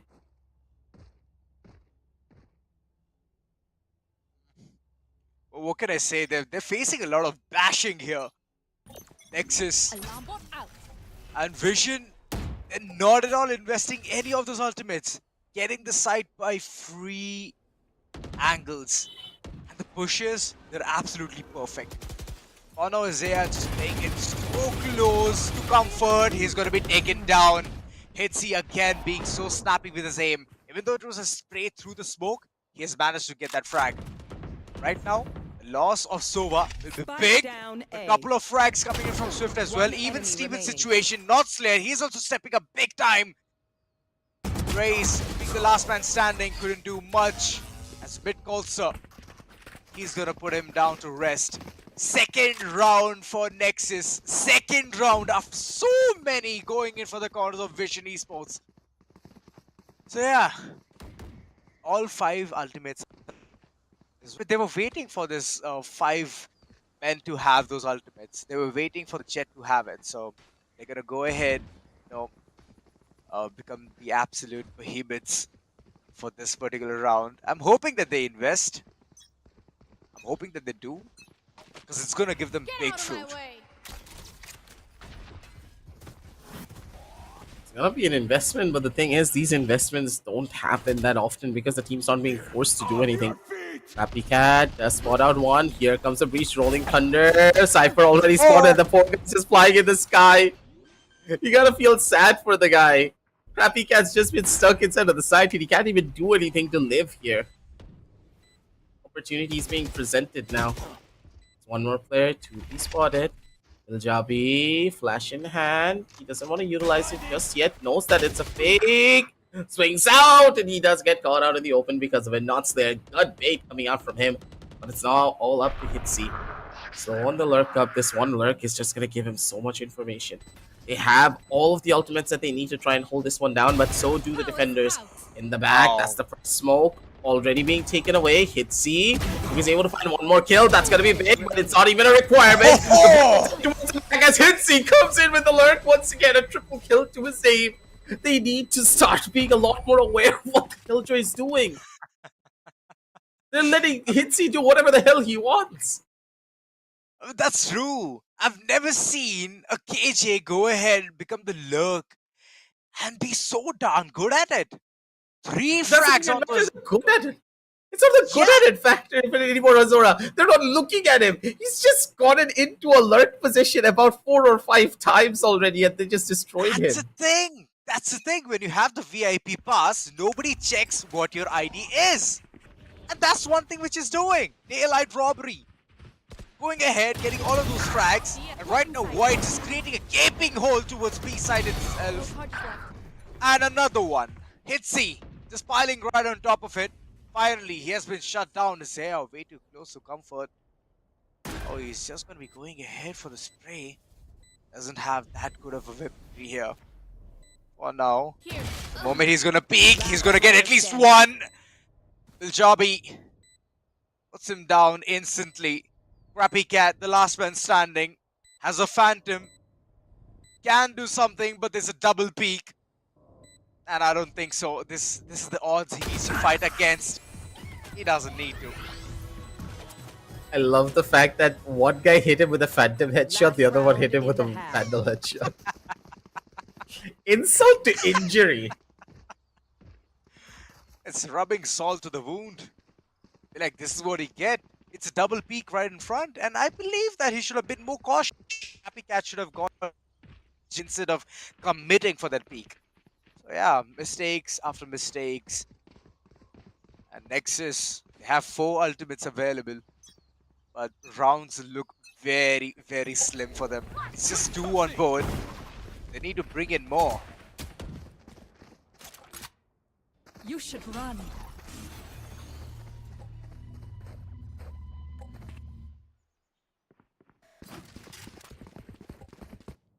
See how this one goes out for them. Killjoy lockdown being utilized on the opposite side just to bait out a couple of the rotations.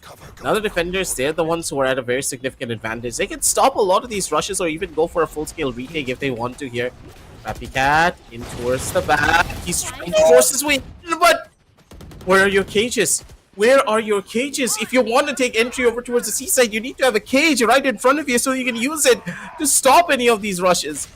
I don't like the odds of this one going well in their favor. Swift with the first initial tap. He's going to be able to take down Hitsy. Finally, the Lurker being shut down in every accord. And with that, down over to a 3 versus 4 situation. Where's the back? Swifty in the front. Swifty's still going to be able to get the kill, though, at the bare minimum. And NES, utilizing their ultimates, they're able to survive here. Take us down over to a 2 versus 4 situation. The side swap will be coming through soon enough because look at the HP on the members of Vision. They almost have nothing to work with.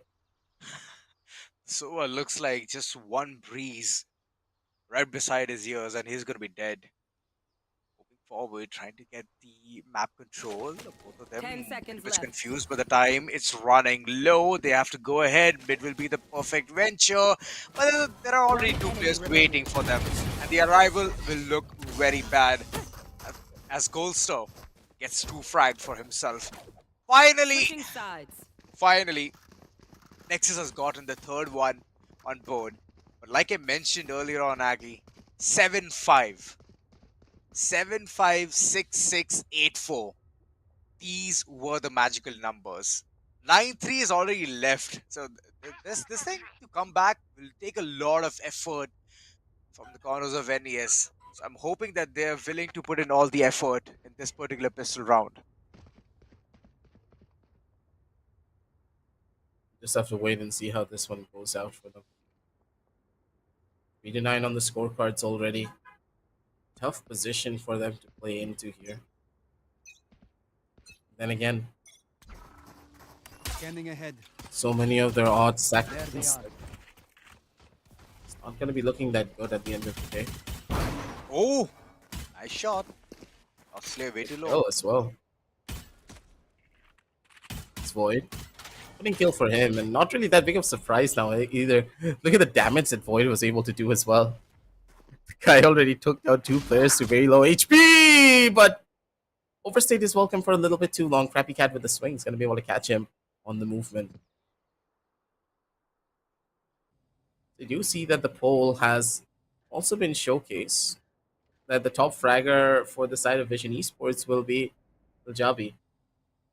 Let's see if he's going to be the one to take it away. But on the opposite side, as there is a calm before the storm approaching, why don't you guys type in !Valorant to get yourself 475 VP at the end of the stream.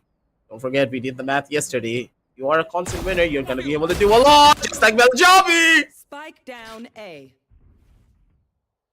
He could have gotten one more, but Left. Gods didn't want to give it away to him. Yeoman low on HP. He's not even going to be able to hold this one down for that long. Retnas in towards the site, opting for a little bit of spam. But with the plant now going down, the attackers have a bit of an opportunity to play with more hits. He wants to get on this lurk. This man is a menace to society. The boogeyman under their beds. But Isaiah turns on the light to take him out. Last player to be spotted already. Down to the last bit of health that he can hope for. He's trying to play the mind games. Rod and gun is his own. Oh, as the push comes through. But the smoke is just going to catch him out. He can't really do anything here. 3-10, ladies and gentlemen, is Vision. They're taking round after round away. The pistol round now going in their favor. Pretty much guarantees them a victory moving in to the following round. Unless a force bite does initiate from the attack. And Hitsy, man. All kudos What to is him. this? Just those perfect angles being held and just the right clicks coming through does a lot of damage. It hits like a shotgun, even though it's a classic. So that's one place which this team needs to be very aware about. The corners, come on. You have to goddamn check your corners, NES. else it's gonna be a frag fest for Vision Esports.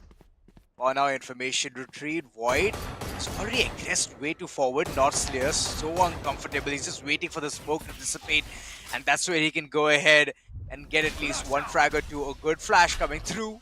But still the opportunity not yet paid.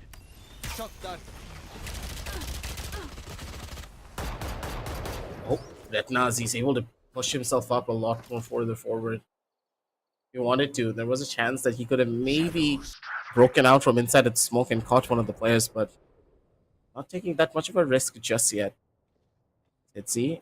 We're from the opposite side. No one's really holding down the mid lurk as much. Free B-side entry for them as they're able to work their way in forward. Hitsy. Good trigger finger coming out from him, taking out Isaiah. With that, retake soon to get started here. Not Slayer in the corner, able to equalize things out. 4v4 on the map. But losing out on your jet is not as problematic as you would think on the defensive side. One good hit. Meljavi's gonna be able to shut it down. What was that trap? He was able to live.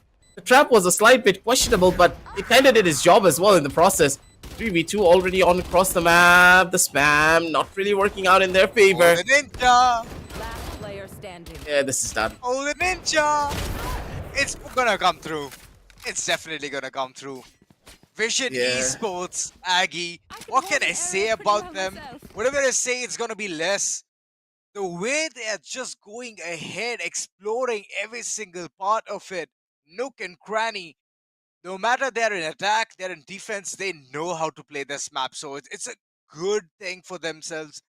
And NES, I mean, what can I say? Even though they're going ahead for the post plant, they're not able to retain it for a longer time.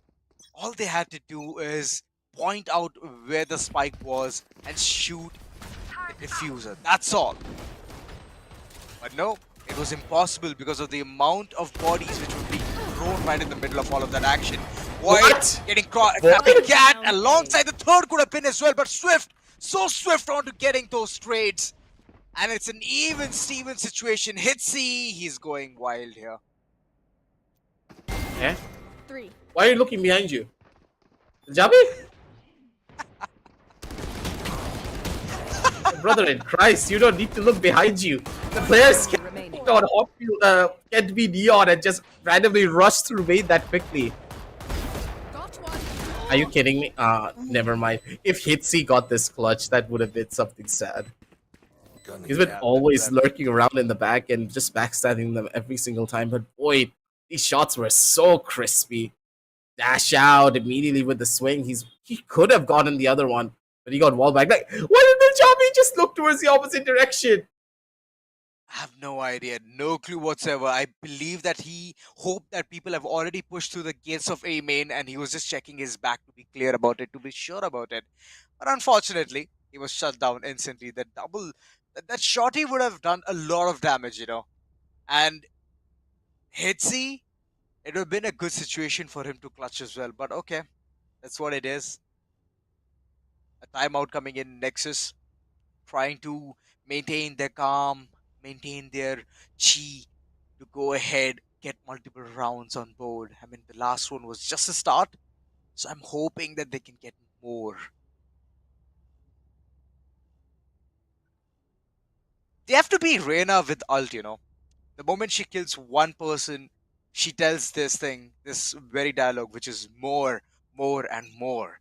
So they have to be hungry about kills now. That's how they can go ahead and get the side control and somehow things up for themselves. Because it's a big climb. 4:11, it's a big climb. It's gonna be a big climb, but climb that they could possibly make. It all depends on Swift, though. Swift needs to be a lot more predominant in his approach. Copycat! Wait, you didn't hear his footsteps? The guy was making footsteps over towards the left, but the Omen was none the wiser for it. Died out in the worst possible moment. You never take out your utility in those kind of spots. Even when the rush is happening. The Omen for the Cypher for the defensive side is the worst possible trade that you could ever hope for. Timing! Not really working out in their favor! It's Hitsy! And opting to go in for the run and gun completely gets caught off by it. Swift is going to be able to shut down Void as well. Even with a low HP, it's more than enough. Ample amounts of information. Reknas though coming in with the Sova. He's able to capitalize. They have the timing, and Miljabi opting to go in for the fast rotation now. A little bit late, I would say. Time already taking away. They need to jump down soon. Reknas, the timing needs to be perfect for him, but he's not going to be able to do much. Enemy remaining. Swing through, and it's all up to Miljabi. Flash in hand, but time's already taking away. He doesn't have enough to go in for the defuse, and not Slayers. Not even going to give him an opportunity to go in for that defuse. Vision Esports, they are bleeding very slowly, and that's purely because of their own mistakes. Raze, why did you pull out your smoke, buddy? You haven't even cleared out everything. It's never safe unless you are fully capable of clearing out every single angle. The shelter was just gorgeous, though, coming in from Red It was Us. The beautiful. houses were beautiful. I mean, the angle, the physics, everything was red. I mean, yeah, that's the thing. Whenever you have a Sova main, you will know what needs to be done. Yeah, like you mentioned, the previous round itself, there were multiple mistakes being committed, and right now, Void, too early to die. Seems like they've already hit some kind of a barrier here. Now, angles being contested. Mid, completely under siege. Mijabi, he's going to be concussed and flashed as well. He wanted to flick around, but couldn't do much.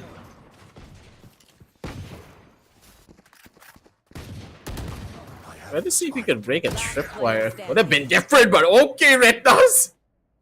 Carrying the momentum forward of what happened in that last round. The man's just a Sheriff Demon on his own accord. It's all up to Swift, the top fragger for the team. Maybe pull off a miracle of his own. Opportunity to be presented. Let's raise. There's a spike in his arsenal here. Swift already gave away the noise. He jumped down. He knows his exact position, and Retnas with freaking. This man deserves it. A thrifty round going in the favor of Vision Esports. They're carrying forward all the momentum that they had in that last round.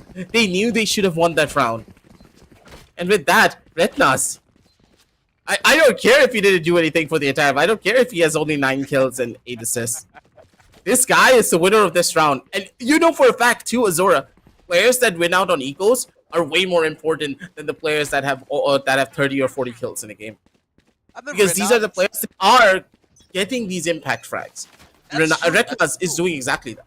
Renat's, he's getting the information which the team needs the most. Look at that, the early collision and the bombardment is giving a lot of result here, but it's in the other corner. It's Nexus getting the perfect advantage, but look at this. The availability on this man goes ahead, gets the second one, instant shutdown. Instant shutdown, but the site is all open for grasp. What's it gonna be? A post-plan scenario coming in? After that, the Hunter's Fury will be very strong, given that Isaiah will be alive for a longer one. I don't think even they're gonna get a chance to use the Hunter's Fury. It's all about positioning at this point. One enemy We'll have to remaining. wait out and how this is gonna be working out. Pulsar. He's gonna be able to hold this one down. Raise in towards the back. Has an opportunity to go in for the first kill. Spotted out the last player. Knows exactly where he is. The shots don't connect though. It was Aya. Goes in for a little bit of a swing of his own and is able to capitalize. Raze just kind of got nervous in that last possible scenario. He could have mentally reset himself, waited for a smoke, then utilized that smoke to play in for a little bit deeper. But instead, really gave away to the nervousness instead. Taking deep breaths are so important whenever you are in these clutch situations. And unless you breathe properly, you're gonna make mistakes like this. Yeah, that's true. Novus 99s.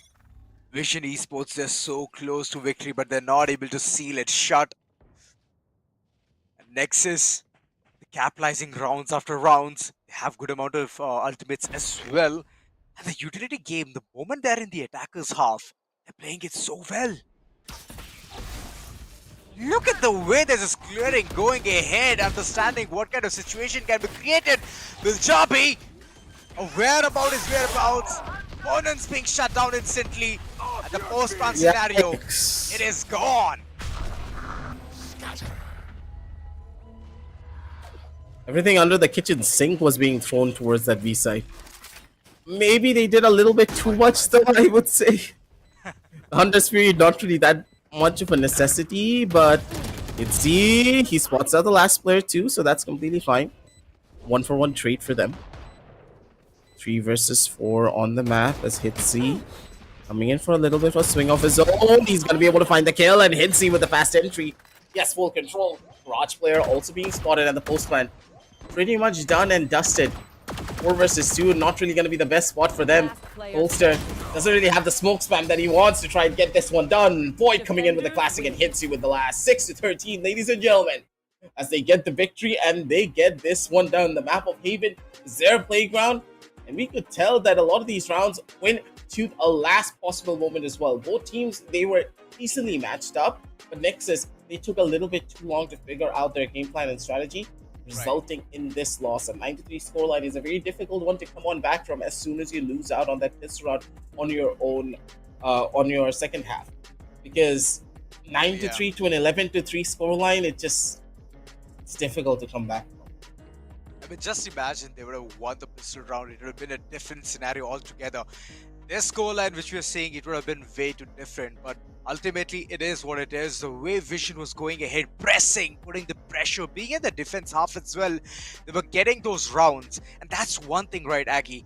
The moment you shine towards the attacker's corner, and you've already gotten a buffer, a big amount of buffer onto your name, you capitalize it. And that's what Vision Esports did. But on the other corner, Nexus, mistakes after mistakes. The first half was not that great. And then in the second half, they had to start with a banger. You know, getting the pistol, getting the second round as well. But unfortunately, they couldn't do that.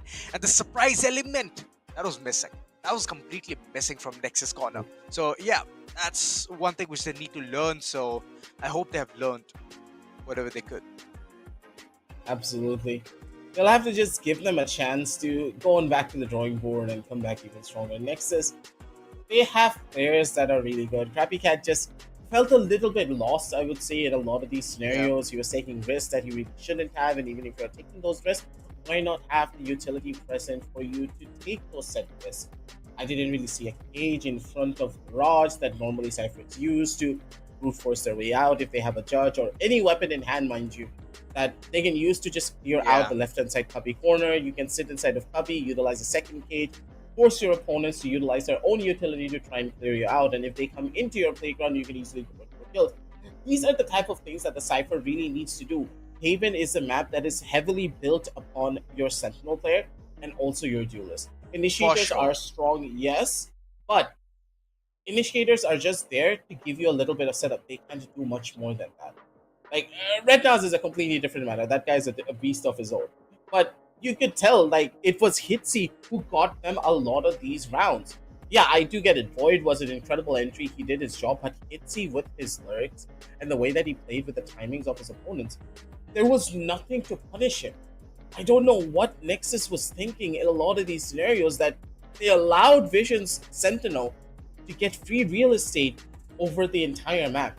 They had nothing to try and control him. While on the other side, Hitzy always had a turret somewhere close by so that he could catch those lurks. Well, true that. Like you mentioned, Aki, like getting all of the Cypher cages online, that was one major aspect which was missing.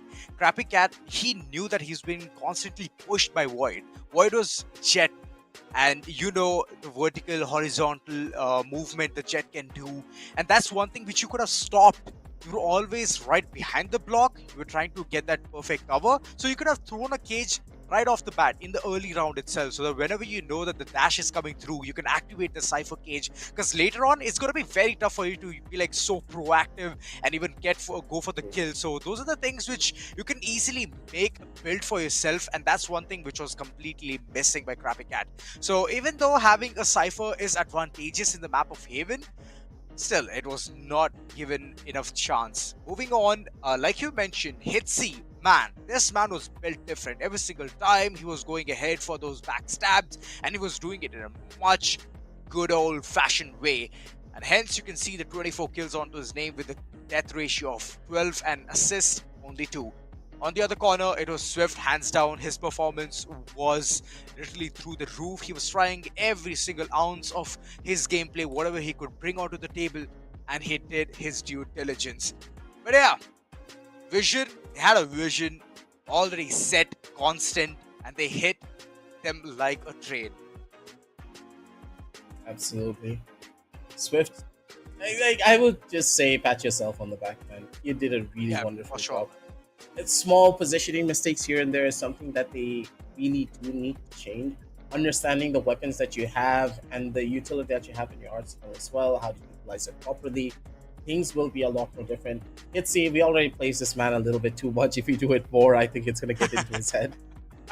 But other than that, I would say that Vision, they look to be a really good squad, but they need to refine themselves even more. Primarily in the utilization of a lot of their ultimates. They don't really cycle through their ultimates as much as they normally should, which may just be a problem on the higher podiums of this tournament. The round of 32 is not really going to be as taxing, but as they move into the round of 16s, the quarterfinals or the semifinals, if they're able to get there, it will be a completely different story. Let's look at the level of the leaderboard one more time to see exactly if there's any form of changes. No one really from either of these teams have been able to make it through just yet, but considering the teams that we did see yesterday and of course today in our first initial match, I'm not really surprised. The players that we have in this tournament, they're cracked out of their minds. Demons still holding the tip-top position with 28.6 points. I mean, the way this man has already showcased his gameplay in the map of Lotus, it's going to be remembered till date. Sen on the other corner, he is also in the second place.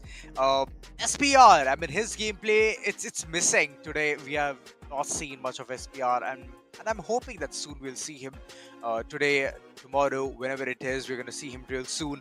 But yeah, the games are amazing, Aggie. It has been an absolute treat. The second game itself was amazing, and it's different maps coming all across the board. It's not the same Ascent coming all across. Be like, you know what? It's our favorite map. Let's go ahead, play this one. But guys, there's one request. Go ahead, get your popcorns, get your energy drinks, because the next one will be very interesting. So stay tuned. We're going to be back after this small little break.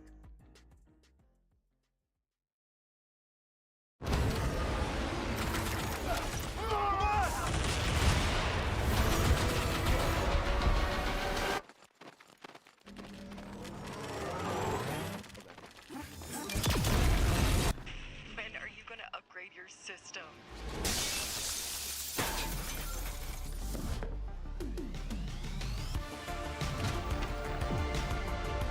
Alright, let's do this. Once there was a hunter who saw what others could not. With a magic case in her backpack, she roamed with wild abandon into the great unknown. Her gaze inescapable, her reflexes lightning fast. When armies swarmed, she went through. With eyes open wide, hands steady, holding, watching, capturing everything in sight.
The Crucial Pro DDR5 RAM kit comes with a sleek, modern look that will complement any build.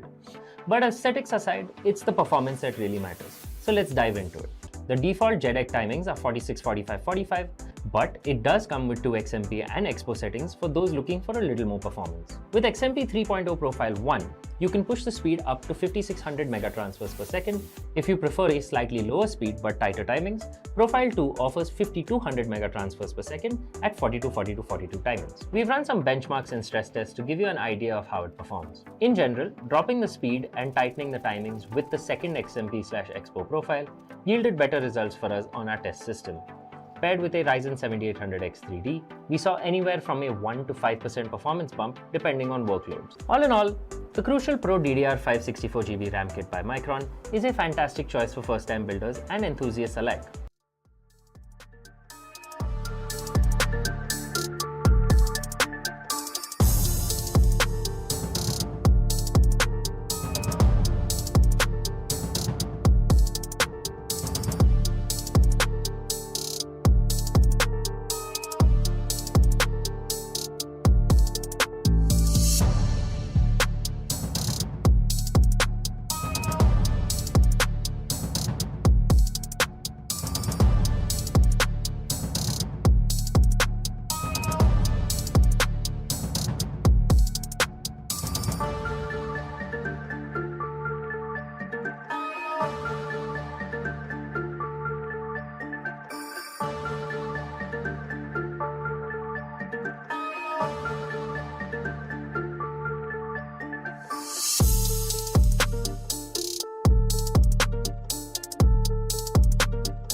All right, ladies and gentlemen, welcome back to the Esports Club Showdown Series Season 2 Valorant. Powered by Crucial, GPU partners Zotac Gaming, and our media partners Gossip.gg. It's gonna be me, Azura Aiden, alongside Aggie. Aggie, first two games were been an absolute banger of a performance. Moving forward, we are having a very promising team, and I'm hoping that something can be different here. But yeah, I would want to know that, it has been an amazing time. Recently itself, there has been a patch update itself in Valorant. I'd like to know what is your, understanding onto what will happen next. This round of 32 will be a little bit more. How do you put it? It's not going to be as impactful as I thought it was going to be. Normally at the Esports Club, That I've was seen in brutal. previous IPs as well, that the round of 32s are just where a lot of teams really start to shape into superstar rosters. But then again, doesn't really seem to be the case here. As far as the teams that we have seen, it's normally as expected by a lot of them. But maybe Team Asphyxia versus Team Kingsman could have been different. But we say this every single time. We talked about this in game number 1. We talked about this in game number 2. I'm not gonna keep my hopes up as high just yet. Maybe both of these teams could take us into overtime. Maybe not, but it depends on what players they have on their team. Will there be a couple of old names here? Will there be a very experienced player? We don't know just yet, but let's wait and find out. It's always about that if but so's, right? But yes, it's going to be a new map in our arsenal that's going to be fine. We haven't seen this map quite often. First day, not at all. Second day, finally, we can see something different. The map picks look very good, and I believe the attacker's end, which is the Kingsman, they are having a ball again. Same kind of strategy which came in by Z Modulus as well. Every single one of them trying to pick the same agent. But on the other corner, Seems like they're all amped up. They're all prepared. Look at that. It just took them 2 seconds to pick all of their agents. So they're pretty much decided. Asphyxia, they're like, all right, we're going to go locked and loaded into this game with dual initiators and get all the information as we can get. absolutely. The map being fine, they are going to be going for a double controller setup with no sentinel. Now, this is a very old style composition that we have seen a lot of teams utilize before when the Viper nerfs were not taken into place. Nowadays, though, the Viper pickup on this particular map just doesn't really have the similar level of strengths as it used to. You need to be very careful in the way that you play this Viper setup, but let's just see if JSS has something that can bring onto the table for Team Kingsman. It's going to be questionable to say the very least. Two very drastically different compositions on either side. Not really a lot of utility in the hands of Asphyxia, but Kingsman on the opposite end, though, they just have a lot more to play around with. Their composition relies on them utilizing map control properly, while Asphyxia are a lot more based upon that first pick potential that they do have. While on the opposite side, it's all about having good execution. Kingsman, if they have that proper execute in their mind, if they know how to utilize this composition to its fullest, then it's a completely different story. I would love to see the double controller composition getting used, but there's a reason why even tier 1 teams in our region rarely ever use this double controller setup, because of how difficult it is to pull off and how foreign it is to the playstyles that we have in South Asia. Well, yeah, they have to play very cordially. And JSS and One Such, these are the two players who have all the weights on their shoulder. And we have seen multiple times where even tier 1 teams go ahead, take a wipe up. But it has been a change in meta all across the board. Recent times, we haven't seen anything of that sort. Moving forward, it's going to be best round coming in. ATX versus AFM. Asphyxia versus Kingsman. What's it going to get that first point of contact? Is he did? And yeah, but ultimately, that's my one thing. No casualties whatsoever. But you see, made a little bit of noise here over towards Suka. It's going to give a bit of information away, but even then, no real changes just yet. Money QT opting to maybe go in towards the site a little bit more, understanding that there could be a fast rush coming in front of him at any second. No smokes being utilized, and this is a very forward position being taken by the attackers as well. A full entry potential over from inside of the side. Smokes now being given. Multiple players already spotted, possibly catching out the first. The shots been connected. And Mari Cutie is going to be able to shut down two as well. The cavalry has already arrived as well in the back. And even though the plant has been secured, this is a 3 versus 1 post-plant situation. Not really the best spot that the Solo wants to be in. Position's already revealed. He's trying to take the shots. He's not going to be able to get it just yet. And just Noah's going to be able to take that swing and also shut down Fuzzboy as well. APX, good strong start coming in from Asphyxia. The composition that they do have does not rely as much on utility, so they are okay as Kingsman. Losing out on the pistol round on the attack side, not really the biggest of surprises, as they are banking on the utility that they have to give them the advantage in the following roundouts. I mean, that's true, that's true. But there's a post-plant scenario which was created by the Kingsmen, so I'm hoping that they're gonna go ahead for those force buys from that corner as well and surprise the enemies. Or, much better situation, they can go ahead, save it for the next following round where the certainty of getting the third round will be 100%. The probability will be 100%. So, hoping that that can be the case. Information for now will be kept there. GSS, he's beaten down to pulp, 12 HP onto himself. So again, making Viper being the controller out there. The wall always needs to be up.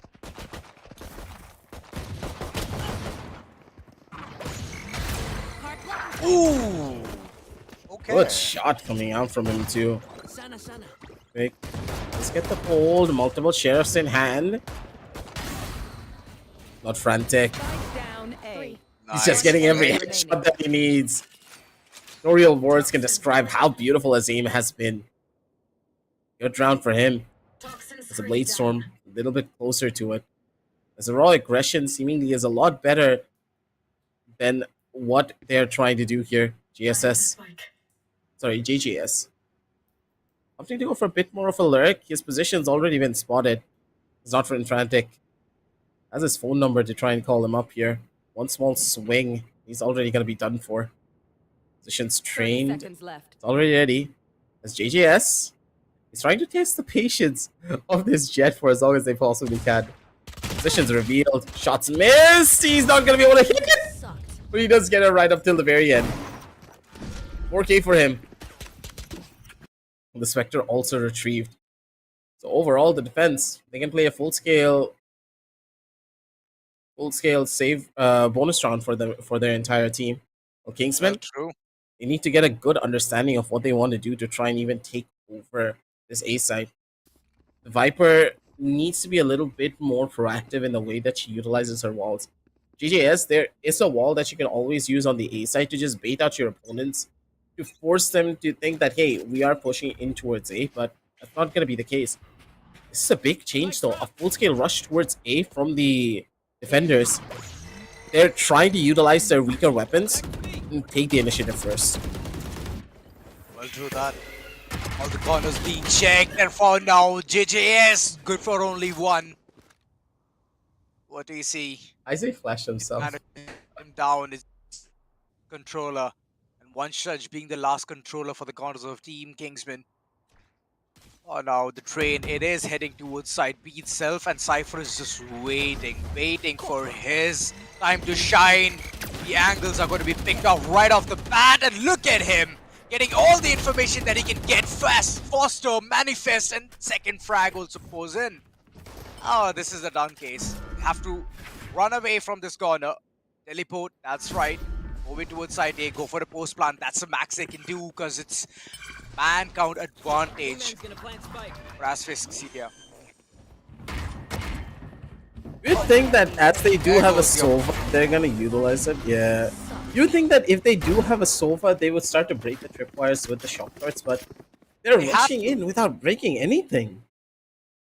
I mean, that's the work of being sober, right? Especially if you picked him up in the map of Bind and you know there's an opponent Cypher waiting for you towards side B. That's one place where he will always set up his trips and be ready for it. So yeah, that's one thing which they can do. The lineups need to be perfect, but seems like They just want to go ahead, run inside the site like a headless chicken, and be slaughtered.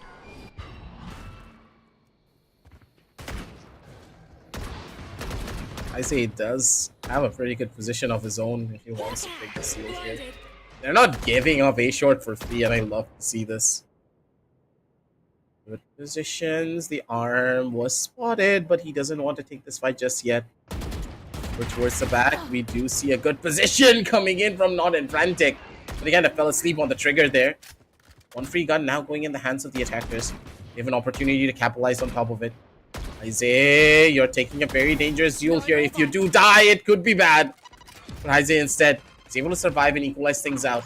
Taking out JJS, it was a huge ploy for them.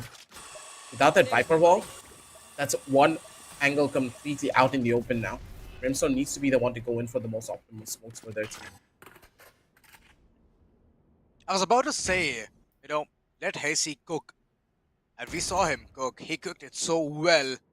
Again and again, beating JJS to the action. But for now, Rudy, the weapon he had manifested, he had picked it up. He's going to be utilizing it up enough. Goes ahead for the spray, and it's going to land right on target. Just no more information for the team to be given. TSM, they have a man count advantage, and Versity, look at him. He's just waiting for this opportunity day in, day out. So 1v2, and it's going to be Fuzzboy going ahead, getting the round for Kingsman. Fuzzball. I didn't see that. Fuzzball, my bad. Oh, that was an eye. So, yeah. Good round, I would say, for the attackers. A little bit hectic, I would say, as Vertici kind of needed to be inside of the side instead of playing from heaven. This is very crucial that a lot of teams understand. If there is a heaven smoke, you are an Omen player or any player in general, you smoke the front, you immediately jump down into the side to help out your team. Playing from heaven does not really give you anything because most teams, they will smoke heaven in every turn. And you being up there just doesn't give you much value. Not in Frantic though. Just jump through, and oh my god, he's able to live. That could have been a completely different story if they were not careful there.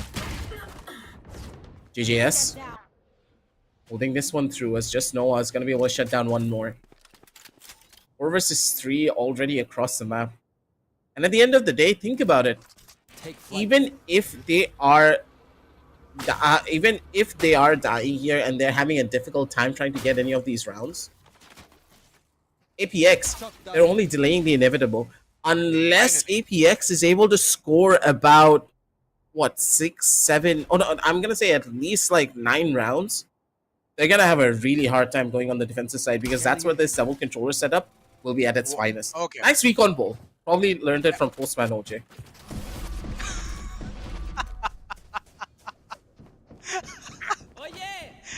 Not the right way to throw in some shade here, Aggie. But alright. Alright. It seems like a post-plan scenario. Post-plan scenario is going to move into Yes. a side game. But unfortunately, that's not going to be the case. One by one, the bodies are piling up. Oh, through the boxes. There's a shot being sprayed through. And it just seems like a bad situation for Fuzzball. 29 HP, and nothing more to do. 4-1 on the scorecards. Vixia. Their team is just... They look to be in a well-coordinated format. One small mishap when it came down to the recon board really does cause problems. You know what's the funny thing, Aggie? Just to destroy one tripwire, Fuzzball utilized his outrun. He utilized one of his shock darts. So I believe that the lineups are not that great from this team. So they should have actually picked someone much more, like a better agent at this given point of time. But okay, it is what it is. Those mistakes are gonna be pondering on top of them. Oh my god, that would have been bad. He goes ahead, the flick was good, but unfortunately he did not have the read of the second player. He kinda did, but he double dipped for no reason. Normally you don't do that twice. You give up the space, go to a different position, and play from another angle. Timing is everything for him as Vertici, no flashes in hand. He's playing a risky game out here. Teleport use, he knows exactly where the last player already is. Angle's not his, and the player's already coming in towards the back as well. Fuzzball is opting for the fight, and he's going to be able to find it. The defense, they're making very significant mistakes here. And that could just be the thing that costs him, unless Money QT is going to be the one to come on top of it. Give me a corpse. Knows the exact last angle over onto one. It's Money QT. Putting down the line. Expecting the player to come into his crosshair vicinity, but the angle is not going to be his. The angle advantage going in the favor of Saj, sorry. One Shot has everything, you know. Everything. Stim beacon, couple of smokes. He has some poly to work around things with as well. But look at the ultimate being utilized. The information is that where the player is available and the push comes through. There you go, just to make things worse. Just Noah caught in this 1v1 and he's going to win it in a good old-fashioned way. There's a good deadly duel there. But Asphyx, yeah, they're all prepared. They're always having the man count advantage to their corner. And after that is just the execution, which is just picture perfect. It's only one round with Kingsman has gotten up till now. And that's pretty much it. No matter what they do, no matter how many weapons they bring in, whether the pie is looking good or not, it's just that the capitalization, it's just that the end game of APX is way too good. And that just puts into perspective how difficult this double controller setup is to play as well. And that's why a lot of teams don't really opt to go in for this double controller setup even in the tier 1 scenario. Because unless you know exactly the ins and outs of this composition, how to bait out your opponents, you're never going to be able to do much. Heisei with a fast swing is going to be able to catch out Rudy. Otherwise, they're for it. JJS, though, on the opposite side, able to shut down one more player that was a little bit too overly aggressive towards Lamps. Rudy, represented yet as on in frantic in the corner. And be able to break through, I do believe. But with the free fight now going on in, with Fuzzball getting a kill onto the operator as well. Tissy needs to be the one to be a game changer here for his team. Just find the first. Now he's looking for even more. 3v3 on the retake here, Azora. They have a good chance of taking this one. They do. But it looks like a really good situation for Kingsman at this point of time. One enemy remaining. Information, even though it has been revealed. Okay! AC going all big with numbers.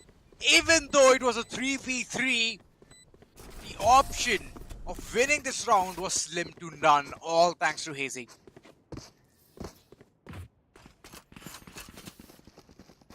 On the scorecard, ladies and gentlemen. Yeah, they need to take this pause. They need it. Just to reset themselves a little bit. They are not really being that proactive in their approach.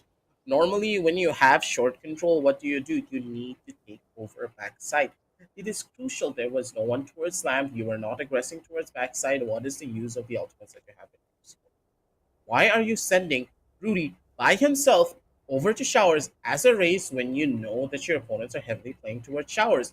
You have the utilization of a Gecko. You have a Sova. You can use this recon ball to clear out that angle. If there is anyone present there, utilize your Sova ultimate to just throw them off the angle, allow the race to take forward position, then push yourself away through short, take over backside using the Raze nade and also the Raze ultimate, and then you're going to have an easier post plan. I don't really see them think this composition through properly. They're playing half big. I don't know. They wrote half of the strategy down. They practice the half of it. And the other half, they're like, oh, we're going to be fine. Nothing to really worry about. You cannot always rely on the initial bits of your composition. Initial bits of your strategy. Let's just say the strategy is A, B, C, and D. You can't really always guarantee that you're going to be able to pull off A. You need to learn how to adapt A into B and then head towards C. Well, that's true. That's true. And like you mentioned, all of the things which they're doing is half-baked. It's just that they're playing on improvisation. The moment they know that this is the one thing which we can do at this point of time, they're just going ahead executing that. But here's the thing. They have not thought this thing through. And that's one big problem which they're facing.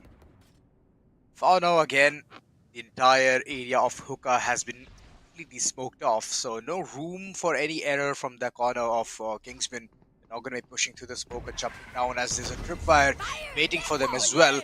But yeah, the utilities, it's going to be utilized instantly, trying to get that map control, get the sight as well. A lot of ults. Multiple things under use, but no return.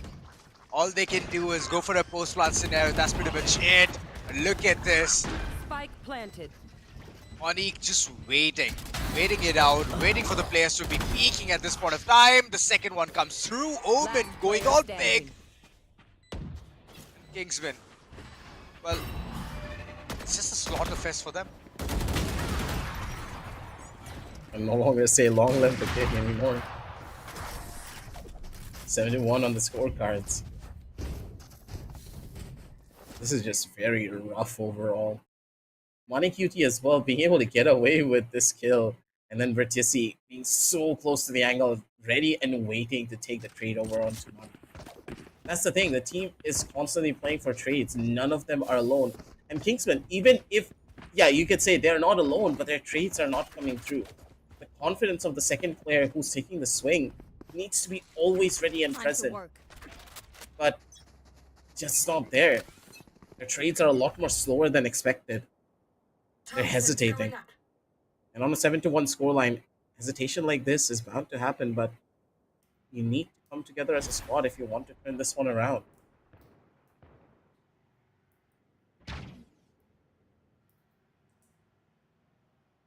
For now, staying down the battle. Just going ahead, being aggressive, getting the information. Not in frantic, he's just waiting for the peak from the corners of JJS. But nobody wants to be that aggressive and lose a body right off the bat. I mean, these kind of mistakes were being created way too much in the previous rounds. Right now, the team is all about caution. The team is all about playing it safe. A 4-man squad towards A-main, trying to go ahead. There you go, the push comes through. With the damage, it's a lot. And Hazy was just waiting around the corner, around the block. Good for one itself. Still, the damage has been dealt. It's done. Not in frantic. Just waiting for the right opportunity, and it's been given, served right in front of him. 30 seconds Silver left. plate. Swings out already in frantic. Wanted to take that early duel, but that's not going to be the case here. Saj.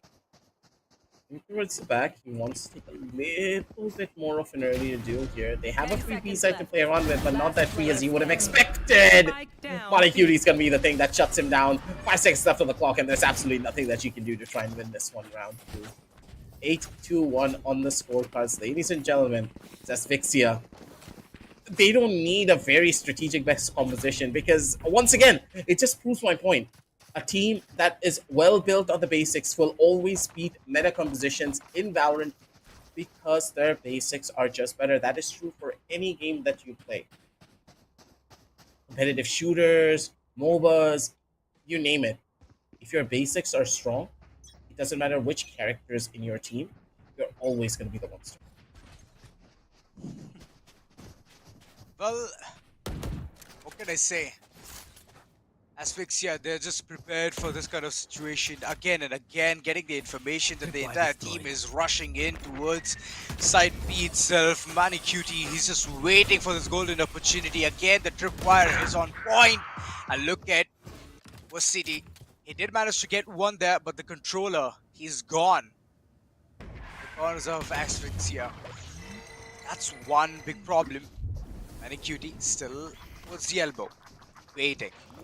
Post-plant scenario coming through. Kingsman, they have good weapons this time around, so I'm hoping that they can capitalize this round. Welcome to my world. This is going to be a little bit more painful though to try and break into. Viper's Pit should be giving them a lot more cover than they need to try and hold this one down. GJS needs to survive for as long as he possibly can though. Bob being able to take down one more. This is round almost a guarantee here, but Noah being able to shut down two. Down over to a 2 versus 2 situation. Noah now has an opportunity to do something big. Oh, to be spotted. The sun was perfect, but he's still not going to be able to find a kill. Time is of the essence, and he has absolutely nothing to play with. Swings out, but just Noah does get the one tap, but he will not get the spike defusal. 8-2 on the scorecards as the Kingsmen are able to live for another day. 2 more rounds, and they will be patting themselves on the back to get over this first half. The attack side, it's brutal to play with a Viper on your team on Bind, because the smokes that you need to use as a Viper requires you to have the specialization of this character. You need to know when to utilize these smokes and how to do them as well. And unless you have that speciality, it's going to be difficult for you to pull off a team coordinated execution onto any of the sites. Well, that's very well said, Aggie, and that's one place which this team is even struggling. In the previous round itself, they went ahead, committed the Viper split, which could have been, initiated earlier as well. It would have been the Viper split wasn't used well as well. He used the Viper split in the front of the side. He needed to use it on top of the box instead. On top of, yes. So those basics are missing from the corner of this team. I'm hoping that they can, rectify all the mistakes. Finally, the trash was shot through. Manny Cutie, he was scared that it is going to catch him off guard. But all right, second time they want to go ahead, execute towards side B. Oh, now, Odisi wanted to be sneaky out there, shrouded step, but instant shutdown. Post plant coming in, and a Cutie all weight on his shoulder. He needs to shine, he needs to get multiple frags here. There you go, every single one of them is being committed, and it's gonna be the Hunter's Fury getting right off the bat. This is what I meant. The Hunter's Fury is just such a strong ability that you can use to take control, but we've been in this position before. Deja vu. 1 to be spotted. Buzz ball! Just with a beautiful swing. He doesn't even go for the full Ferrari peek either. Small jiggle spots out the player and immediately shuts him down instead. And Heise, he completely committed for the fight. And he paid the price for it with his own life. 8-3 on the scorecards at the Kingsmen. They're making a very good comeback here. Their composition just requires one more round if they're able to get it. Even if they don't get one more round, that's completely fine, because they're going to be going into their defensive side with a 9-3 scoreline. That's all that they were hoping for. And any more rounds after that, it's just icing on the cake. Well, true that. The orbital strike, it is there. The Seekers, hazy. If done right, a lot of information can be retrieved. Asphyxia, whatever mistakes they have committed in the previous 2 rounds, it's all going to be null and void.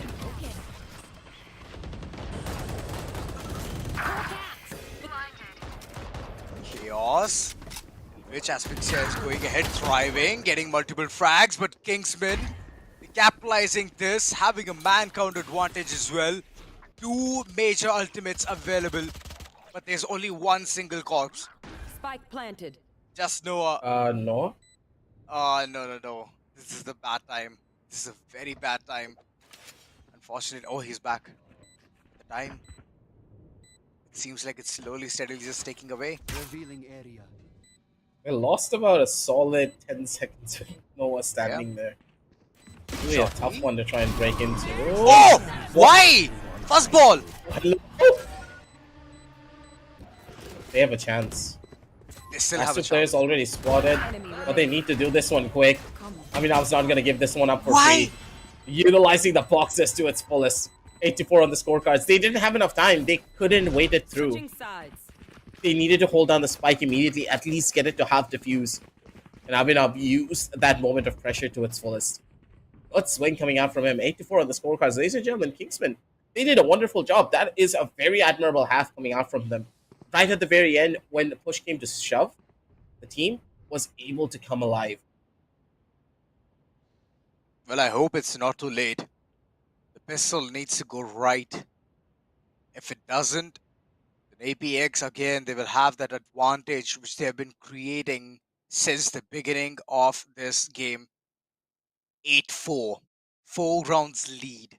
Still, even if they manage to screw up a couple of rounds, they will still get back to square one. Be like, all right, whatever mistakes were done, it's done. Right now, all we have to do is focus on how we can execute things.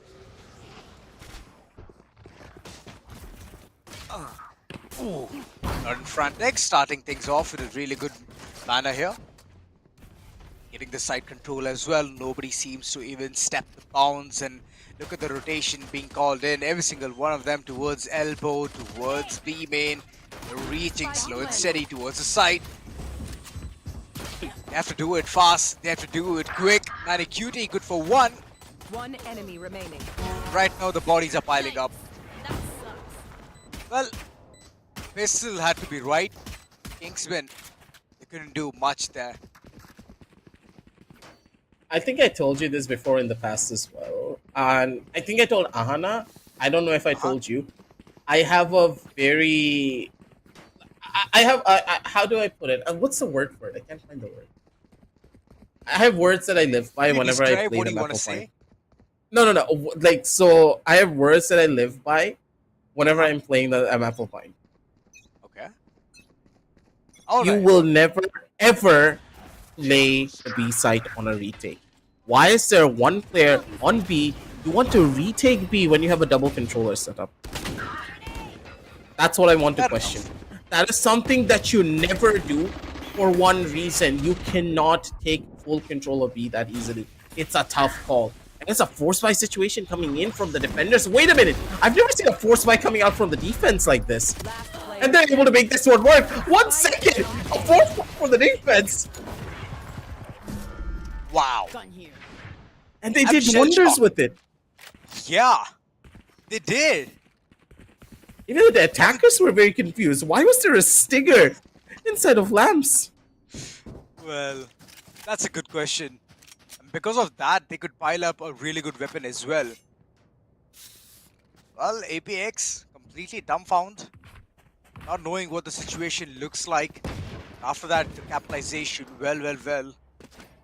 And we were having a really good conversation that, okay, we cannot play side B with a retake. And the way Kingsman just went ahead, took advantage of what we were talking, well, what can I say? We need more rounds like these. They only stacked into A. That was a huge gamble that they were able to take. Buzzball, though, taking too much of an aggressive deal of his own. Wanted to take the fight, and I completely understand, but that's a rough one. Not in frantic. Let's shut down over onto the first. They get the spike plant down as well. They have compositions that can last them for an eternity. But they're still taking a lot of these unnecessary duels, and that's what I don't like.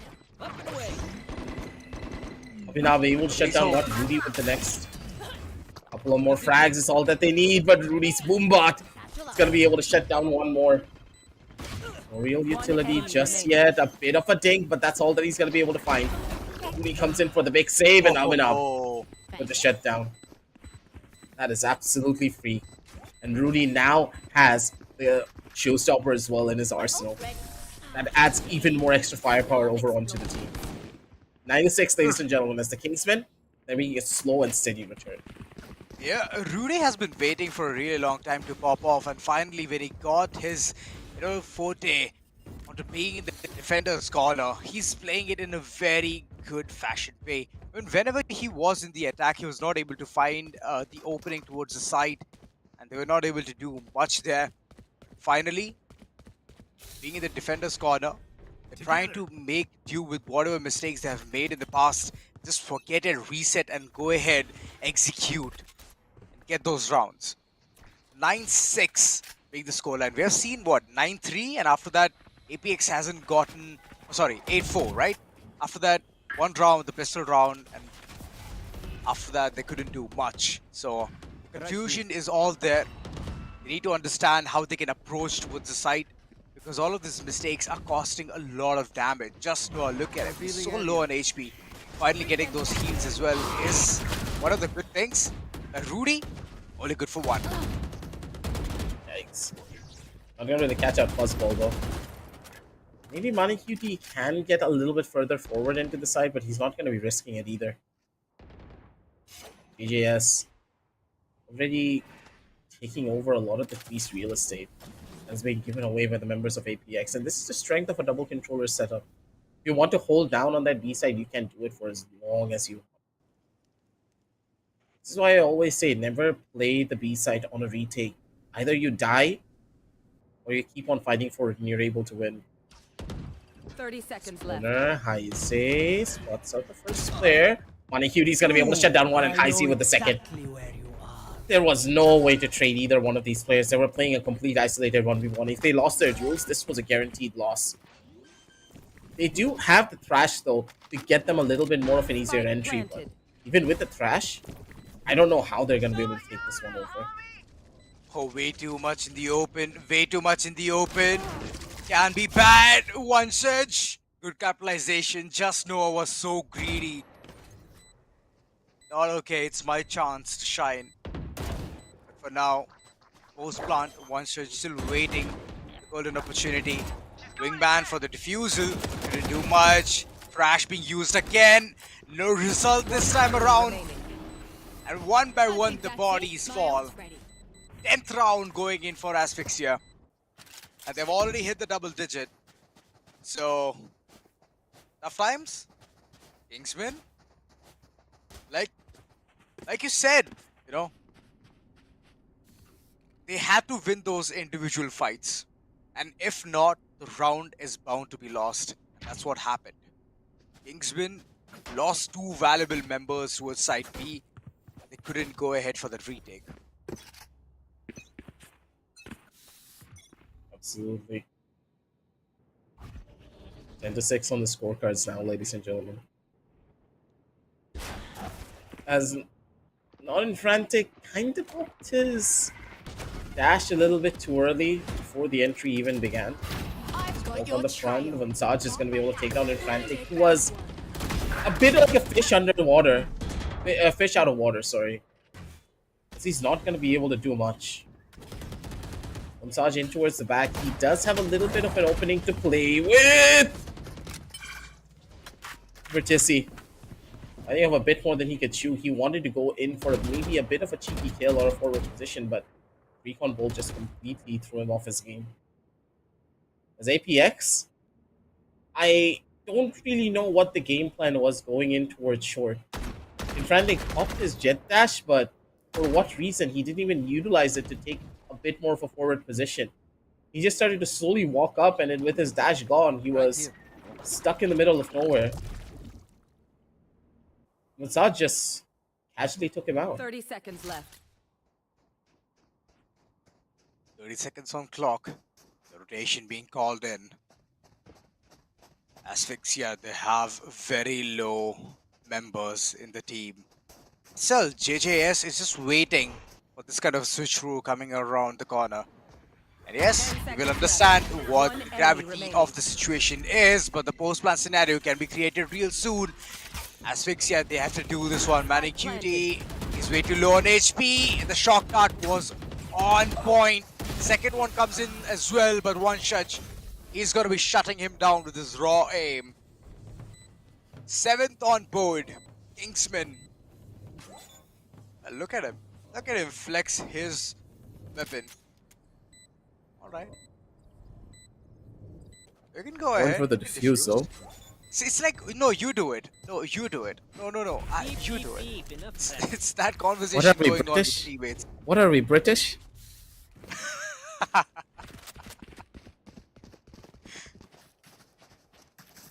No, you. The casual British conversation.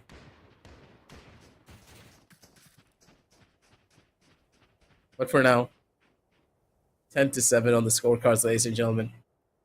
As the ultimates are slowly coming online for the members of the Kingsmen, a lot faster in comparison to. Don't forget, when it comes down to impactful ultimates, the members of Kingsmen far outweigh anything that APX can do. It was very crucial for APX to deny a lot of the ultimates that could be coming online from Kingsmen in a lot of these rounds, but the fact that they were not able to, they are now going to need to bait out the Orbital Strike and also the Showstopper. As long as the Showstopper and the Orbital Strike do not get any form of value, APX, they are golden for the next couple of rounds. They only need 3 more to take this victory, so could go either way. Dash out. He's got to be able to find it. First ball. None the wiser for this duel. Vansaj getting caught out by the Fade Eye as well. The Haunt doing its job. Heise getting a free gun in the process. Looking for the fight. JJS. He's not able to give much in towards this though. He's going to be able to find the kill. Vertisi lost out in the open. Manicuti being able to shut down one. Rudy does find the opening frag up onto him though. But JJS is down to only 10 HP. And he has no way of surviving this. 25, but exactly the same. Spike planted. One shot potential. JJS, even though the spray was not looking that great towards the box, it managed to get one frag there. Right now, the post-plant scenario looks very tough. Ooh, weapon upgrade, possible. Not in frantic, not going ahead for that, not giving any kind of information, but looking at the beak, he definitely gave his body away. AZ knows the whereabouts of JJS, but unfortunately, this team is not going to take any action. They cannot afford to lose another weapon. AZ going forward, trying to get that information that where the player is available. JJS still is. Why would you run around with your knife out? Why would you do that? That switch itself jeopardized the entire situation. Two weapons could have gone in the next following round, but no, it's only just one. Well, I mean, they have the money to fund it yeah, over. they do have the money, but Asphyxia, we know them. The mistakes they do, the mistakes they commit, they always become shaky in the next following round. So, just to be in the safer spot, do not commit any mistake.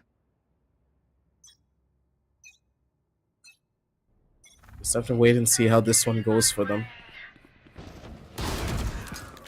Manicuti over on the opposite side of this one though, Rudy. Utilizing a little bit more of his utility than you would have expected. Not in frantic, not being able to find the shot, and Rudy instead just slaps him across the face for it.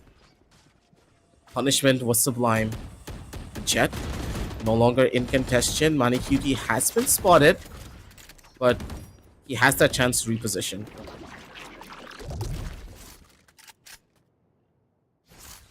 Both teams opting for a full-scale reset, as the Rays opting to go in for a rotation over towards the opposite side, and that's completely fine. These rotations can bear a lot of fruit if they're able to do this one properly. Coming up, over from the top lane of this. Have the angle, but to take this early duel, it's a completely different matter. Isaiah in the corner. He's opting to take the fight, and Rudy's gonna be able to become the boogeyman for it. Taking out Heisey is big here.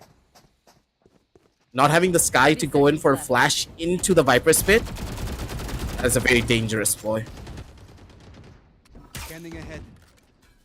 Well, that was a very obvious angle, but Manicuti couldn't take any advantage. Fuzzy Ball was jumping all across, trying to get that information. Right now, being in the heaven could have been a better situation. Up enough, going ahead. The spam comes through Guardian, and even the Dizzy. Rudy, he's all across the map, getting the third on board.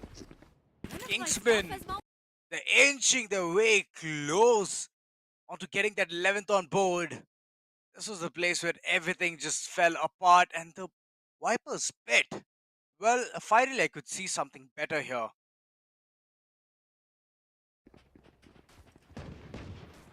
Good cross setup coming out from them. That's the strength of this double controller setup. You just have so much utility across every portion of the map that it's tough to try and do anything. Rudy as well, on that raise, has been coming alive for these last couple of rounds. Has been performing admirably in every regard. Shots that connects from him. It's just beautiful to see. Yes, Rudy! Catching out Not in Frantic again out in the open. This poor guy's not been able to do much at all whatsoever. Rudy with another kill already with the Roomba this time around. He's now hunting for even more. One shot away from getting the showstopper in his arsenal. Timing is everything for him as Matisse. Good for the shot. Finally shuts down the raise that has been causing a lot of problems for them. Retrieves the spike and they need to immediately go in for a rotation. What are the risks for this one? Where do they want to be heading into? The only information that they do have is two players are possibly on either side of the map, considering this is a 4 versus 3 situation. Ultron giving a bit more info away that the Sova's playing from lamps, but that's all that they have. One gun, play with in the hands of Noah. 30 seconds left. whoever gets this first fight will be the ones to win. I know exactly where you are. Good shot. Open up the sky. Very casually, he's walking around the park, hitting those headshots with the sheriff. Planted the spike. Moving ahead for a post-plant scenario. JJS trying to spice things up. It's a 3v2. JJS way too low on HP, but they can capitalize this very good. Frags coming all across. Manic Cutie. Good for 3. Oh. Getting the 12th on board. Match Asphyxia. Fixing all of the mistakes from the past. And this is so close. Close quarter fights all across. Kingsmen, they're giving them a fight.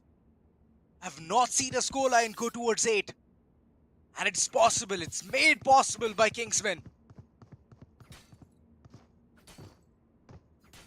It's like a show of the Sentinels, you would say. Even yesterday and today. Normally the duelists are not really performing that well, but the Sentinel players are just casually doing whatever the hell that they want. And it's not even because of their Sentinel utility, right? Normally you would say the utility is just so good that they're getting value out of it. It's their raw mechanical skill, the swings, and the way that they're able to set each other up. It's incredible to watch. Once again, though, this time around, it's going to be a different story, though. So you do see the Hunter's Fury already being utilized early. Maybe get a more of a forward-sided approach. Smoke now fading as Heise missed out on a very crucial shot. Mooney's going to be the thing that shuts him down, and Frantic does get the kill. A little bit more of a rotation, but he's not going to be able to get away scotch-free of enough. Catch him out in towards the open. It's all up to Money QT once again. The man, the myth, the legend. The headshots reigning supreme from him. Good for the first, but he's not going to be good for the second. It's all up to Vertici. Swings out into the open, into the waiting arms of 2. 12-9 as the Kingsmen, they get one more round, and it seems as though the pattern is 1 round for 3. As soon as Asphyxia wins 1, Kingsmen win 3 more. Team So I do believe that Asphyxia, they do not have enough money to go in for a buy anymore. This will be an eco in the following round. Could just be their last buy. Yeah, they don't have enough. Are they still gonna try to go in for half buys? I believe they should just save it. Save it for the next round. Just go ahead, walk around, stroll in the park, try to hit those shots. Yeah, they are forcing. They shouldn't. They shouldn't, as this will give a lot of room for KSM to go ahead and get another round under the belt. But okay, it is what it is. Half shields and one hero vandal. One hero vandal. Not really a hero because he has enough, right? So he can just cycle it through. Toxin screen down. Yikes, GGS. Oh, If you sit on obvious angles, you're always prone to getting a wall bang, right? That's one thing which JJS needs to learn. Spike planted. The learning curve is right here. Side is under siege, and it's a post-plant scenario. Oh, this could just be bad. They don't have an automatic weapon to try and stop this. Crash, it's coming here. They're able to survive for a little bit, but wait a minute. The attackers still in control to the slightest of degrees. It's all up to Money QT again. Guy that has pulled off clutch after clutch. He needs to do it again. Missed the first shot. He's not going to be able to get it anytime soon. And he whipped on all of his bullets. And Fuzzball's going to be the thing that breaks him down. 12-10, ladies and gentlemen. And Kingsman. Not really much that they could have done to try and even lose this one. Considering that Asphyxia, they didn't really have the best of weapons going into this round. That Thrash is even stronger. The Thrash has got them 200 HP. To hit the 5 bullets that you need to on that thing, even if you have a sheriff in your hand, it's going to be close to impossible, even if all of you shoot it together. Well, I'm glad they have a lot of ultimates here. Asphyxia. 4 ultimates. And one can be a game changer. That's from the shadows. So hoping it's going to be put into good use. Moving forward, this round is going to be very important for KSM. They have to win this as well, because remember, it's one thing which is not looking great. Good shot. Turn frantic, good initiation. And things have already opened up towards the side. Good. Just to get the information from the shadows was utilized. For now, Spike slowly entering into the domain towards the site. Just Noah. He's just waiting for the right timing. Trying to get all the information, whether the heaven is clear or Spike not. planted. And there's going to be a post plant coming in. Asphyxia, they have a man count advantage here. We have seen Rudy, what he can do. Youch. First frag, a beautiful one tap, but instantly being shut down. This is gonna hurt. That's Noah trying his level best, but a fifth comes in as well. JJS capitalizing this moment. The man Is that count it? doesn't seem that great. What is happening? Remaining. Last player standing. Why are they together? I'm confused. I'm so confused. No. No! No! Timing! Why? Eh?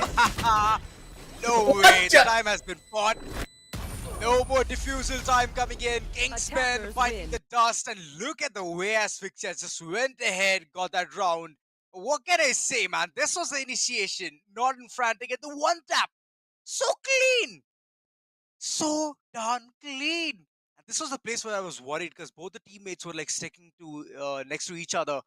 And I was like, okay, fine. This has to be like one of the moments where, you know, you're yelling at your teammates saying that give me the space to move. But all right, time was being bought, and in a good old-fashioned manner, Asphyxia winning it against Kingsman. What a way, Aggie.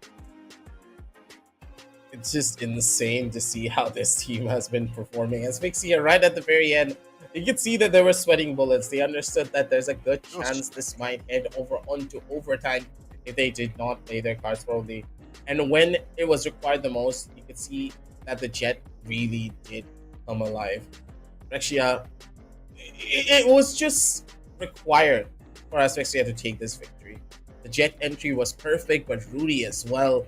If he had that same performance that he did right at the very end on the other side when he was on the attack, this would have been a very different story. The Rays just didn't have that level of impact that she normally should have when it comes down to these maps. You need to have a couple of set lineups as well up against the Cypher. We have seen this on TikTok in the past that there's a singular nade that you can throw on the B side that breaks every single trapwire that the Cypher can place. It's the small details like this that I wouldn't say that Kingsmen are a bad team. They have a decent understanding of what they need to do to bring a different complete set down to the table, but it's just not going to be enough until you refine your strategies properly. Yeah. Think about it. The team just kind of, how do I put it? They just felt lost in how to utilize that Viper on the attack.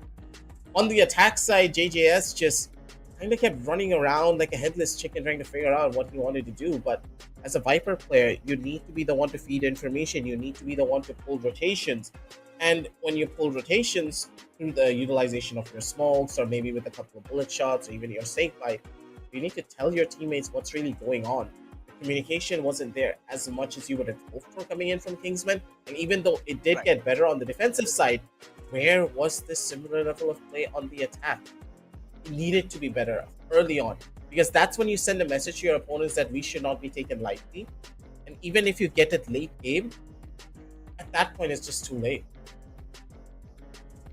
Well, we have seen multiple teams even pull out the impossible, right? Being in the attacker's corner itself, we have seen multiple Viper wall moving in towards a shot and then creating the room, creating the space, going in towards lamps and then causing some kind of a, you know, a misfortune for the opponents. So those kind of plays were not at all seen. And that's one thing which could easily mislead the opponents. That is Asphyxia. But nothing of that sort came in.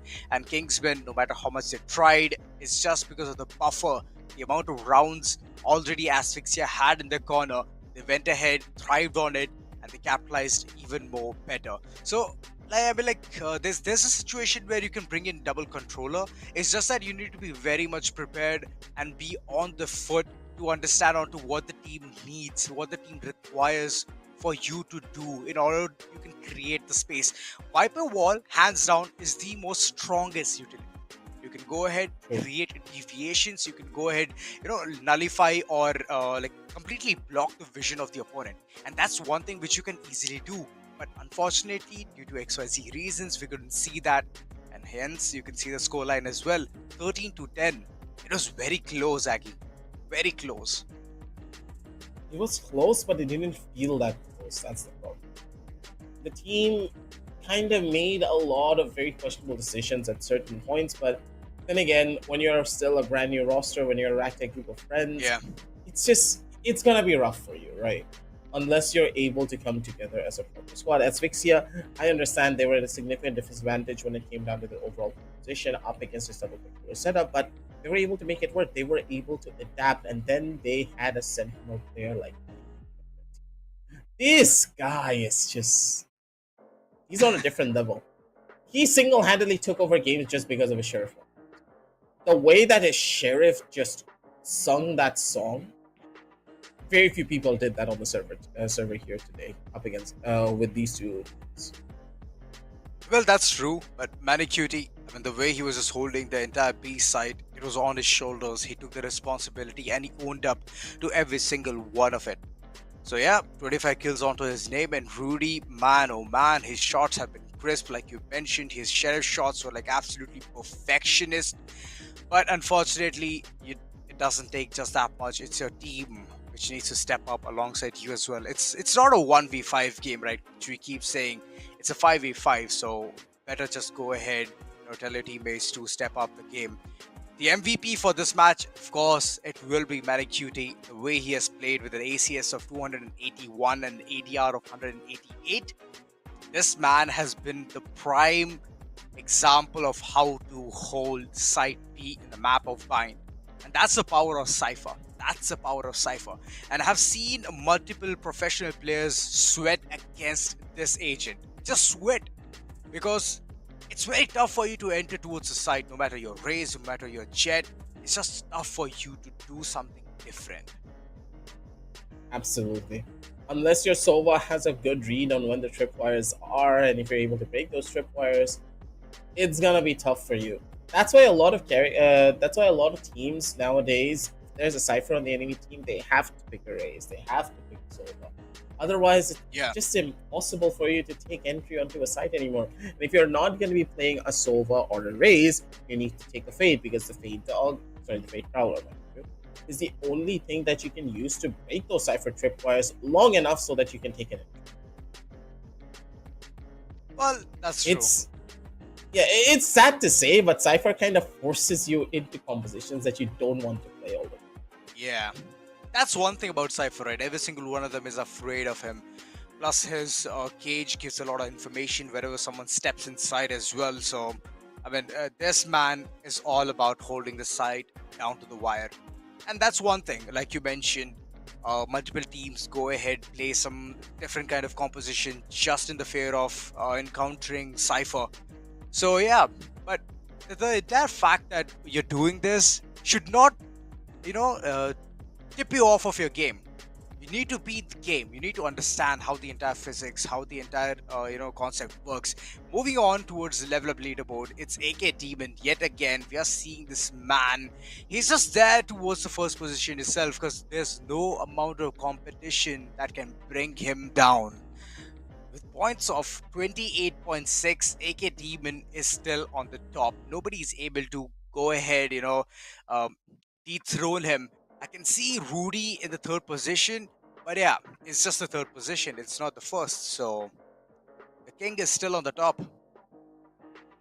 Absolutely. AK Demon's gonna be very hard to dethrone, I'm pretty sure. We could have already spotted one of our quarterfinalists or even semi-finalists. AK Demon's team is just on a different tier. The nearest bus stand could just be there, you never really know. Ladies and gentlemen, keep this team on your radar. Rudy, though, also working his way up on the leaderboard, but sadly, he's not going to be staying here for long. The poor guy's team's already out of the tournament, so even though he's on the third place on the leaderboard, he's going to have his moments of glory for now, but later on down the line, he's going to get sent back. Well, you have to work. You have to earn this spot. You need to shine in every single match. Whether it be you going ahead, getting those first frags, drawing the first blood, it always counts, right? It always counts. And yes, there has been situations where, multiple players could go ahead and dethrone all of these top players, but it's a very slim chance. They have to just play all their cards right. So yeah, I'm hoping that soon we are gonna see a player, being at the tippy top other than AKT, which I believe the chances are looking very less. The way he has already played today, the banger of a start which they showcased in front of us, it was absolutely amazing. He probably has a crucial SSD as well, making him faster than everyone else. You never True. really know what to expect.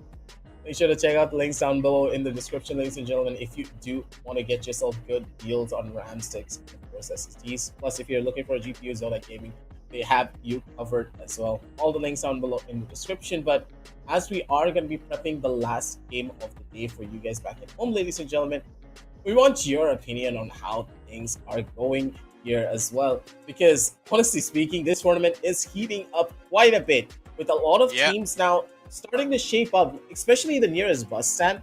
A team that came out of absolutely nowhere with incredible players on their roster. None of the names that we have seen, but their aim speaks louder than their past accomplishments. This just goes to show that the region has a lot of talent waiting to get found out. And as the teams are going to get filtered out even more as we head on down over into the round of 16, things will be a lot more. Well, true, Aki. I mean, we even have the leaderboard, right, where we can see the individual gameplay as well. Like you mentioned, nearest bus stand, out of nowhere, they formed this one super strong team which is mowing down the opponents so darn well. No matter what kind of a map it is, they are all ready, amped up, and prepared for this. But for now, we're gonna take a small little break. See you on the other side.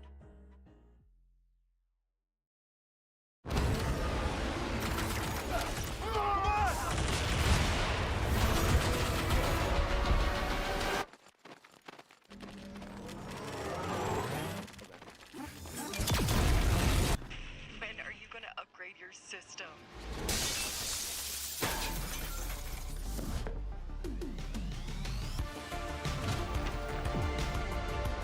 Alright, let's do this. Once there was a hunter who saw what others could not. With a magic case in her backpack, she roamed with wild abandon into the great unknown. Her gaze inescapable, her reflexes lightning fast. When armies swarmed, she went through. With eyes open wide, hands steady, holding, watching, capturing everything in sight.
The Crucial Pro DDR5 RAM kit comes with a sleek, modern look that will complement any build. But aesthetics aside, it's the performance that really matters. So let's dive into it.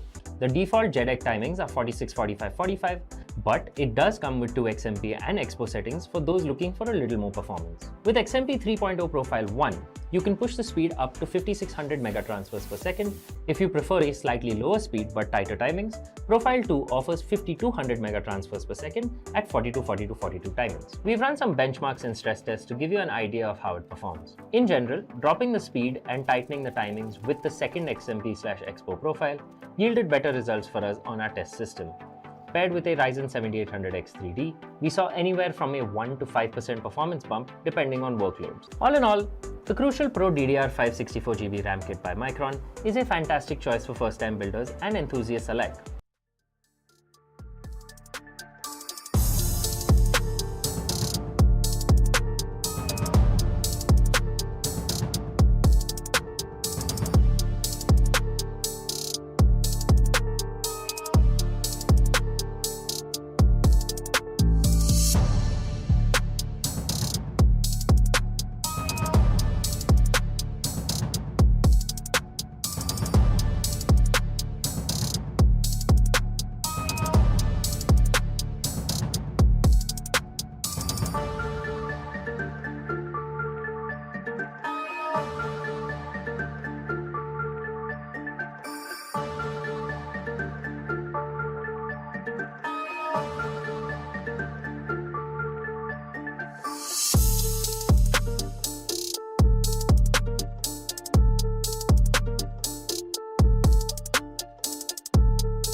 one. We are down to our very last game, ladies and gentlemen, for the Esports Club Showdown Series Season 2 Valorant, powered by Crucial, with our GP partners being Zotac Gaming and our media partners, gossip.gg. It has been an extravaganza of 3 matches, ladies and gentlemen, and here we have the last one for you for today, as a round of 32s will be coming to an end soon with this matchup.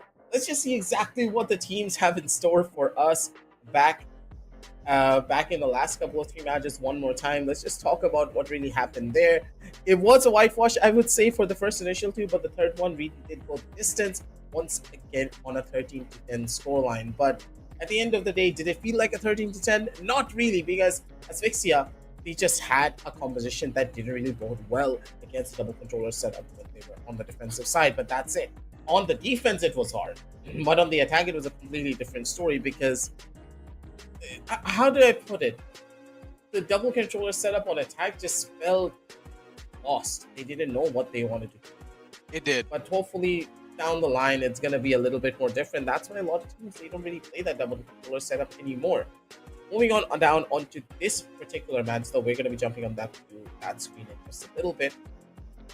It might just be a bit more of a different story. Let's see. I'm expecting Ascent to come on through no Abyss, though, as most players don't really want to go into Abyss, but I'm completely fine with why they don't want to go into Abyss. But it's a good map.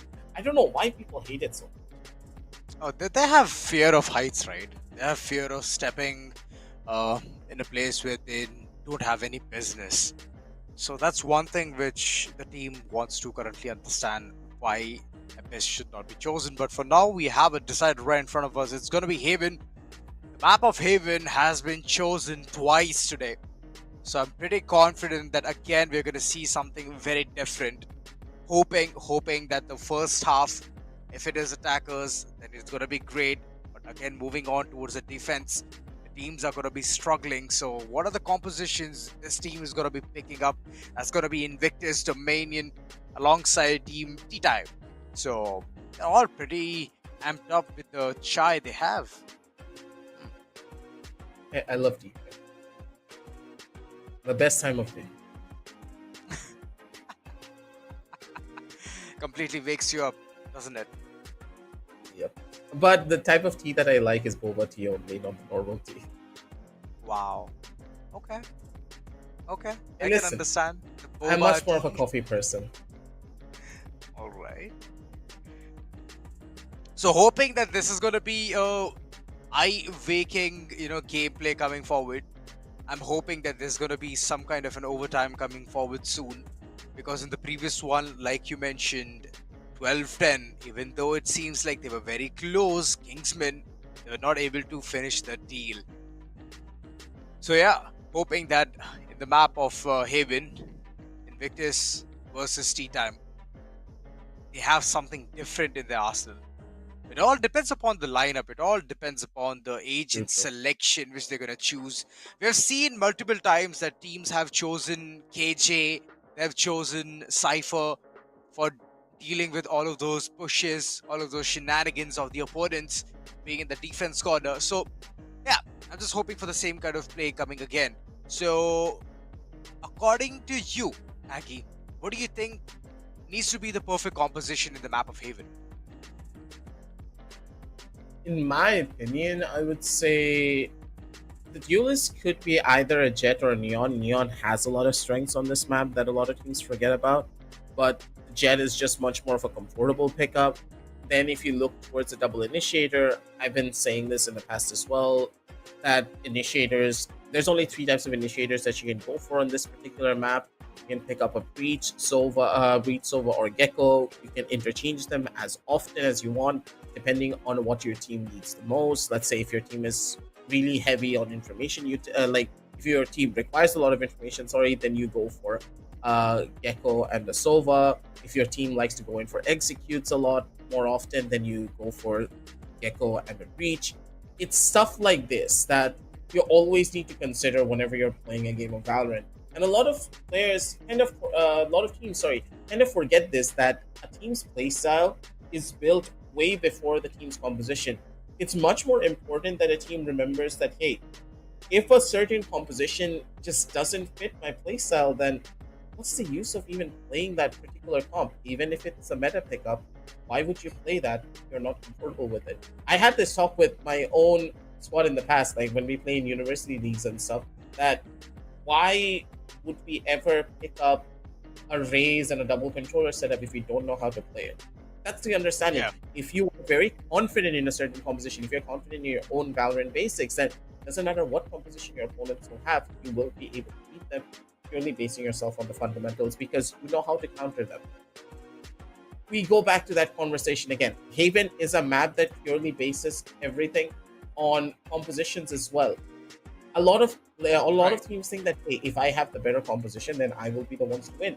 That is not true. Haven is a three-sided map, and on a three-sided map, having a good composition is not going to give you an advantage unless you know how to take proper map control with the utility that you have, with the composition that is given to you. If you're not able to take aim in control, if you do not know how to push through mid, take mid control as a defender, as an attacker, what's the use of playing a Killjoy? What's the use of playing a Sova? You need to know how to utilize that utility. Fair enough, Aggie. Fair enough. And moving forward, I would really like to go ahead tell my composition. I would really want a Cypher, KJ, Jet, because there are a lot many angles where you can updraft and reach and get you. No, you said KJ and Cypher. I was like, no, you said KJ and Cypher. KJ and Cypher, yes. Mm-hmm. So having them on board alongside Jet, Jet because she can go ahead, reach towards the upper angles because of the updraft, and alongside Omen, just to make things more spiced up because of the smokes, the reusable smokes along. I mean, the fifth is about all filling up the gaps because 4 major aspects have already been covered. So fifth, what's it gonna be? What would you add for the fifth to make it stronger? You need to add an initiator. So solo initiator wise, I would always go for Sova. Like no one can do solo initiator stuff like Sova can. Back in the day, it was Sky, but now it's. But what's your justification for going in for a double Sentinel setup? The justification is that it's 3-sided map, right? It's 3-sided.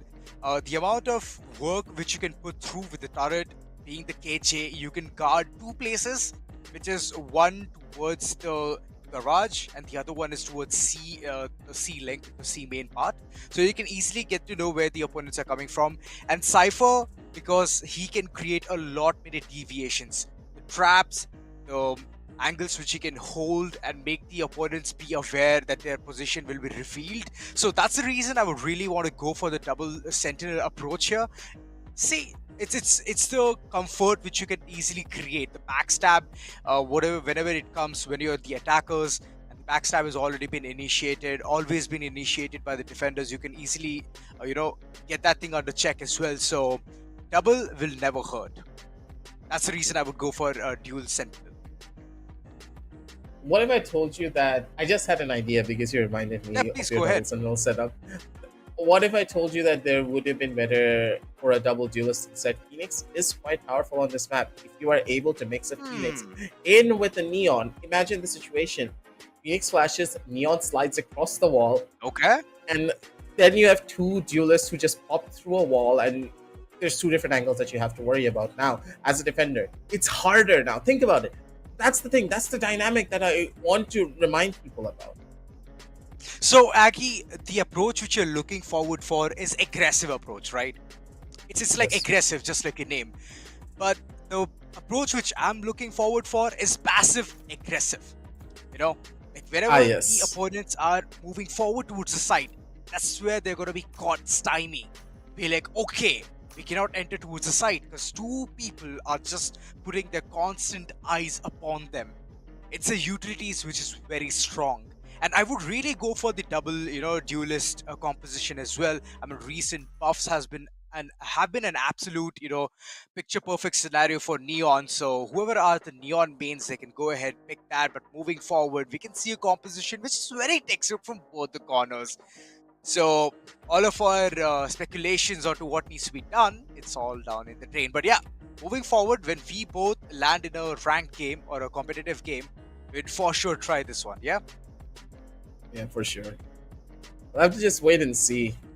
Like, even my team, we have talked about this in the past that why don't we try to utilize the Phoenix a little bit more? The Phoenix's strengths are there, especially now that Neon is in the picture book a little bit more. The thing is that Phoenix and Jet, before, yeah, it used to work really well on the map of Haven. Nowadays, not as much because of the amount of Jet nerfs that they did have. The smokes being shorter, the dash being on a very short timer. It's tough to do a lot of the things that you normally want to do as a Jet player. So you require a lot more solo utility, and the Phoenix is just left on the wayside. But on the opposite side of the spectrum, now that you have a Reyna, I completely forgot that Reyna still exists as a character from time to time. If you know how to frag, then the Reyna is just way better as well as an option. See, the options are many. It's all up to you how you can capitalize on it. Good slow approach. There you go. There's an alarm bot right in the middle. Information being revealed that players are rushing in towards B. Mid under siege. Feels like IDN. They're playing it passive. Gonna go ahead, play the retake here. And one by one, the bodies are piling. One enemy remaining. Oh, that was very short-lived. Yeah, that was very short-lived, but wait a minute. Is this the same Equinox? I remember that Equinox was part of another big tier 2 team. I forgot the name of it. I remember Equinox being one of their players. If this is the same Equinox, then I'm pretty sure that Invictus might just have a really hard time going up against this team. Yeah, T-Time might just take this one away. Equinox is a very experienced player when it comes down to playing a Cypher. So what is it that puts him away from all of the crowd? Revealing area. I would say just his timing.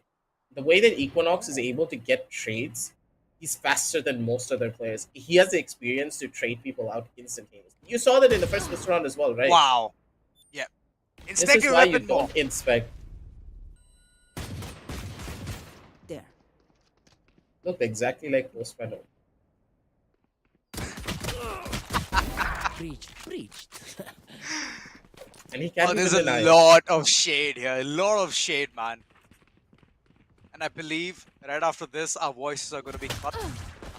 And it's going to be blamed on us. But any which case, the site is all open. Soon things are going to be unfolding. And it just seems like the T-Time team is having a ball. Second round onto their name. And IND. My oh my. No response from their corner. Nothing whatsoever. I'm hoping that they can wake up soon. It's going to be a wake-up call. I know, I do understand. It's an attacker-sided map. It's bound to be like this. But you can stop it. It's all up to you. How you want to take the situation. It's up to you how you can stop. KJ, a good addition. But the turret, it's not at the right place. I mean, I do get it. It's the right pick. But the heart onto where the turret needs to be is wrong. It needs to be more deeper so it doesn't get destroyed right off the bat. That's one thing which IND needs to understand. It's plan coming out from UV though. Needs to be a little bit more closer towards the angle. They don't have the best of weapons to take this fight. This EU on the opposite side, waiting with a judge in his hands. It's gonna be a difficult fight for them to get. It's Grav opting for a very good forward position as Ghost in the back. Hasn't really spotted them out just yet. Small jiggle. Gave away information of one player playing towards the back end of it. UV, it's the flash. The dash is now going to be coming through. They have full control. The side entry is now theirs, but Grav is going to be able to find one, and they completely bombard themselves in towards the side. Looking for a little bit more. Zizbeer didn't even get a chance to do anything here. A little bit of spam, but that's all that he's going to be able to get. Make this push work. They'll take a miracle. And it worked out well. Grav does bite the dust, but UV's just always there to go in for the trade. Both of these duelists are right behind one another at all moments to make sure they do not get separated. 0 to 3 is almost a guarantee. Ambitious. Very ambitious. I mean, alright. It was a good round yet again. For the gods of tea time. Q, he's gonna run away for his life. Save the Phantom that he can move in towards the next round. Equinox, all of this action. Sadly, he has to part ways. But good start coming in from tea time. They are absolutely taking the side by storm. They're not allowing IND to even go ahead, have some good amount of endeavors, hold the site. Nope, nothing. Direct flush. And after that, the execution is absolutely perfect. So, Mr. Perfectionists are TTE, just tea time. I'm hoping that the answer will come back real soon. IND is still trying to find their forte. But if the mistakes are going to be the same, then I don't think so. It's going to happen real soon. The answer is gonna come back soon, but good God, that was a little bit too close for Uncle Equinox. He's playing a lot of different mind games out here that he really should not be playing. A beautiful smoke coming out from the Astra as well. The timing was just not really the best. The Killjoy could have gotten a very free kill. He just placed the smoke a little bit later. Oh! You and Ghost though, they still have the aim to make this one work. Good shot coming out over on the one. And with that, the attackers already at a very significant disadvantage. Paranoia being able to catch out too. They can make this entry happen. One over towards the first. Sim, he needs to get multiple kills. He's not able to get it just yet. Stun comes through from the sidelines. He doesn't really get the kill here either. But both players from the attack, they're very low on HP. Basically making this round a headshot fiesta. Whoever gets the first kill will be the ones to win. Another post one coming in. The smoke looks very much, done pretty quickly. One enemy remaining. This might be a big mistake. Expo on the other corner. Backstab being initiated. Good presence of mind. Turret also being placed. Nowhere to go, nowhere to hide. UV. Nothing could have been done there. Finally, the first round comes in for the sides of ITN. It's good. Yeah. They've found their footing. I hope they can capitalize this momentum and get multiple rounds from here on.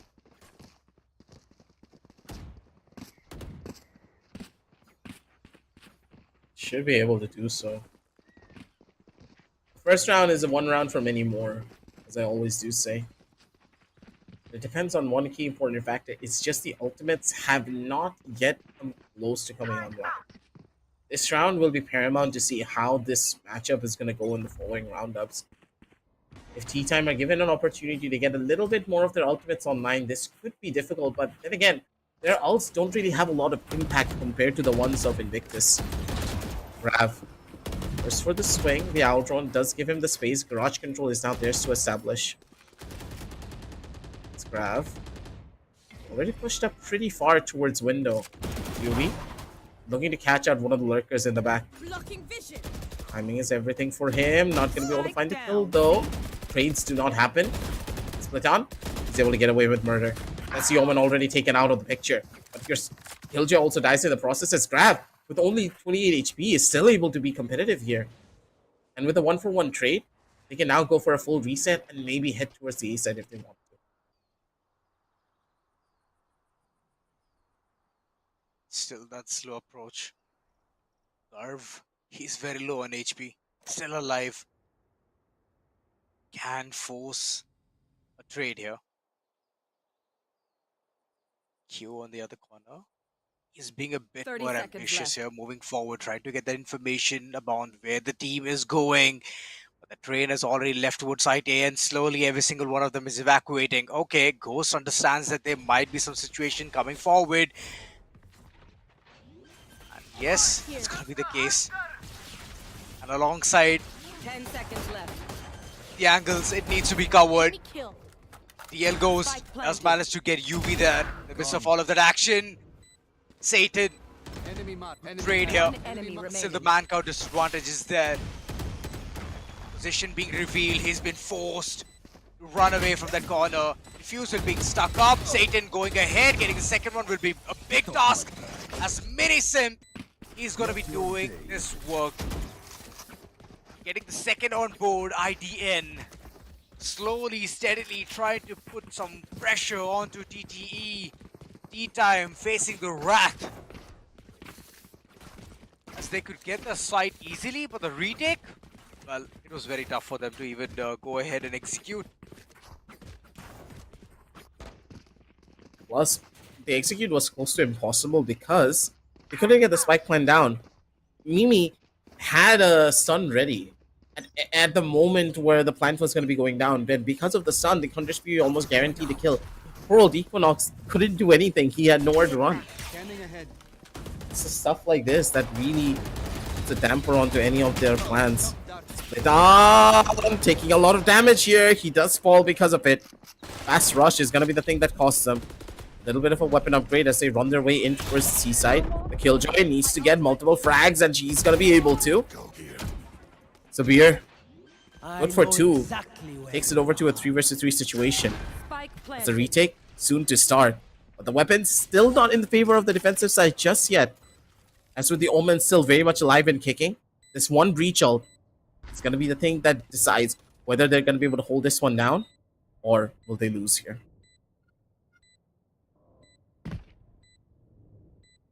Ooh, timing. Don't peek! Timing's Why off are you guessing. peeking? UV! Getting a couple of frags here. He's already has no entered idea. towards one thing which is causing absolute chaos. Getting the third. T-Time, fourth on board. Post plant was a bit too hazy there. I couldn't see how IDN was going ahead for this approach. Rolling Thunder, but still of no value? What can I say? It didn't matter. They kind of went in too fast. The Rolling Thunder was used, but before the Rolling Thunder even hit half of the site, they tried to swing into it. And they died to UV. Get out of my way. Seems like in the weaponry is completely weak for the corners of IDN. They're gonna make do with this. Kixper, getting close with the Sheriff. Little does it know that UV is just waiting for his arrival. Instant shutdown and the site is completely taken control of. UV's just started. He has warmed up. He's taking multiple frags, but finally Split Enemy and remaining. is gonna shut him down. Last man standing, Mimi. Still having the hope to live, hope to survive, but the spray through. Realm is going ahead, mowing him down. Fifth on board for T-Time. It's just that the economy is pretty weak, and this one thing is understood from T-Time. They know, if this is the case, let's just go ahead, brute force, enter to the site, execute, and then get the round. And it's working for them. Let's wait and see how those executes are going to be working out too. From the defenders. Out there. A lot of the ultimates that they're using is good for retakes, but I haven't really seen them try to push the issue for the defensive side as much. They need to be a little bit more aggressive. Like, look at the space that they're already giving away. They wanted the orb. I know that you won the orb, man. Why are you giving it up for free? You still need to play for information. They're stuck inside of the site. And these kind of positions in this current meta of Valorant are not that good. Yeah, you can get a couple of free shots, but that's all that you're going to be able to get. But if you lose it like this, then then the player that's inside of the site is just alone. Mimi tried to go in for a swing, but even they're not going to be able to do much. The breach goes down. The Sova's already spotted. He's going to get killed. The A site's already done and dusted. Satan falling asleep on the angle, but that's completely okay. Spike planted. Still on the advantage here. Last player standing. Log on being utilized. But I don't think so. The man count is one thing which this team is gonna go ahead and capitalize with. Right comes through as well. Q trying to play it smart, but TTE knows. They know what needs to be done at this point of time, and it's UV going ahead, taking those shots with the shotty, bringing another one on board. The entire team is so dumbfounded onto what's going on. Split and good position, but ultimately he will bite the dust because he has nowhere to go. He's Sova. No escape abilities, no shenanigans, no deja vu. Just sheer aim game is one thing which he needs to rely upon. And that's one thing which is not working. IDN, no matter how much they try, it's just that the tea time, they're all prepared for this kind of scenarios. For now, and combination here, and Equinox is equaling things off. The weapon is too far to retrieve. Redan knows this. Aim down side again and again with the Marshal, but nothing found here. Oh, they found him. Be on that corner. UV! What a jumping jack he is. He's going ahead, spraying down with the shotty and getting those frags. I believe he wanted to, go ahead, hit it on the box. Split and couldn't find the angle. So, One enemy remaining.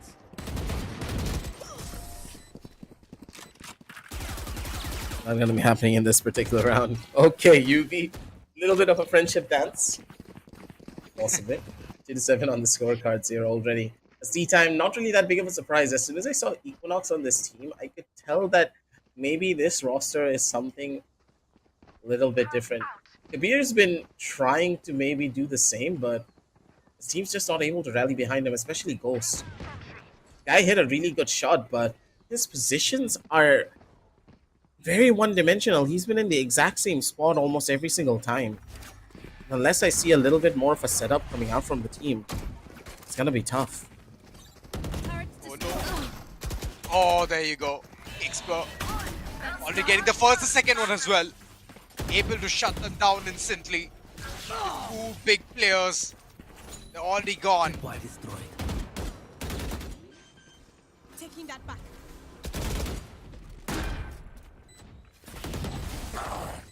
Okay, I don't think he wanted to do that, but Yeah. I think the same. I guess spotted. Split and but still couldn't do much there. Mimi on the other corner. Going ahead, trying to create some kind of a compassion here, but couldn't do much. Ghost spraying through.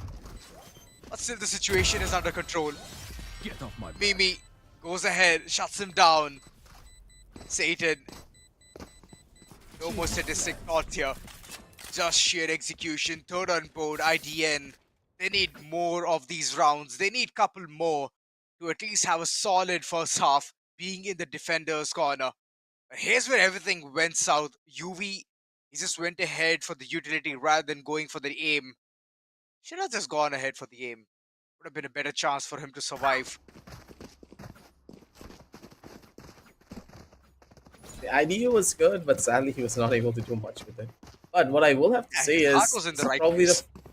yeah. But I do have to say that this is the first time in a very long time that I've seen a Reina with 7 assists. Reina has more assists at the initiator. Ouch, That's that a hurts, rare man. That sight to hurts. see. That's a rare I sight hope- to see. I hope Yugi is not listening to this. Still in sight. Bomb grenade out. Hey, that's not a Okay. bad thing though. That's a good thing. It's no, it can be looked towards like in two ways, right? One, whenever he starts things, whenever he initiates things, he's not able to end. Or second, he's just trying to be the perfect backup or the support for the team. But he's a duelist. Why should he be the backup or the support, right? So both the ways, it's questionable. One enemy remaining. Yeah, they're just putting them down one Shot. after the other. They're not surviving this one anytime soon. Last round in the half. We lose our money after this. 3-8 on the scorecard, ladies and gentlemen. It's tea time.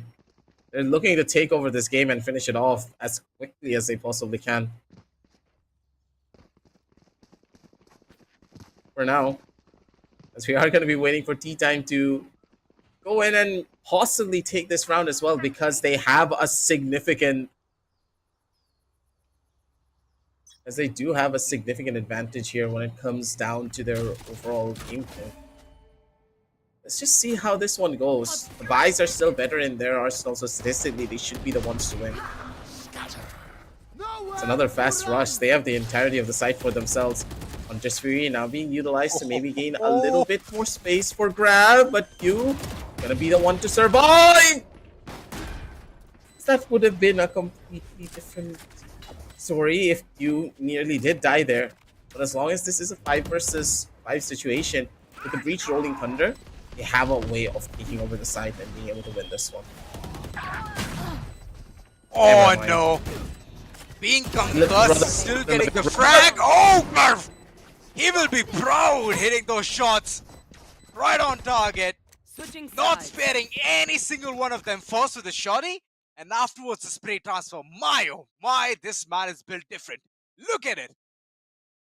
Being concussed and still managing to pull off things like this, it's absolute beauty. 9th on board, tea time. And it's the second half. So let's see the buffer they have created, that it's gonna be a boon or a curse.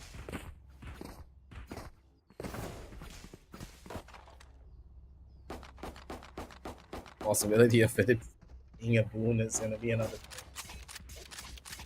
Unless I see a big change coming in from Ghost in the way that he's taking a lot of these entries, I do not see how this team is going to move forward. Right here. Just have to wait and see how things go by. It's just grab, dude. Grab is just tapping people out of existence.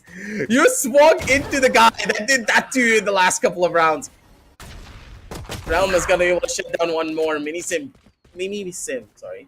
He's gonna be the person to shut him down, but even then, I don't think it's gonna be enough. 2 versus 3 on the map already.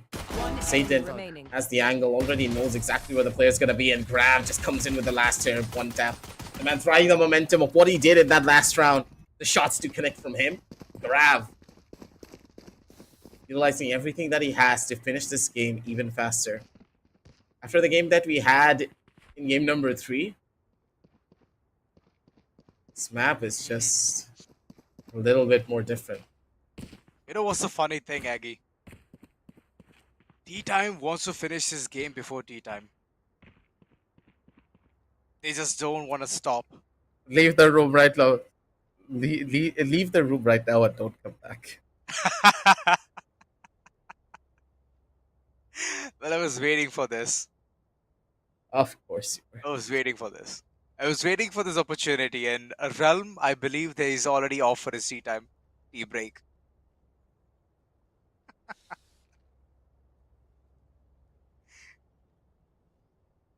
And if you're wondering who's telling me all of these jokes, it's Post Manoj.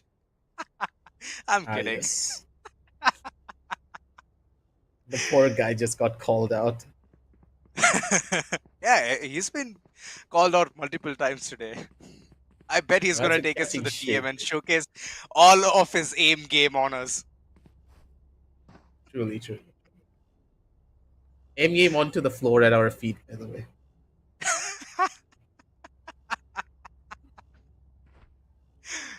All right, Aggie. No love lost there, huh? Nope. But all right, it's a technical pause. Things have come down to a situation. It just feels like tea time. They're already amped up, thinking how things can be ended on a good note. And IDN, look at them, just sitting at 3, still 3. The pistol was very important, very vital, but they couldn't convert it into their favor. T-Time hitting the 10th already, the double digit.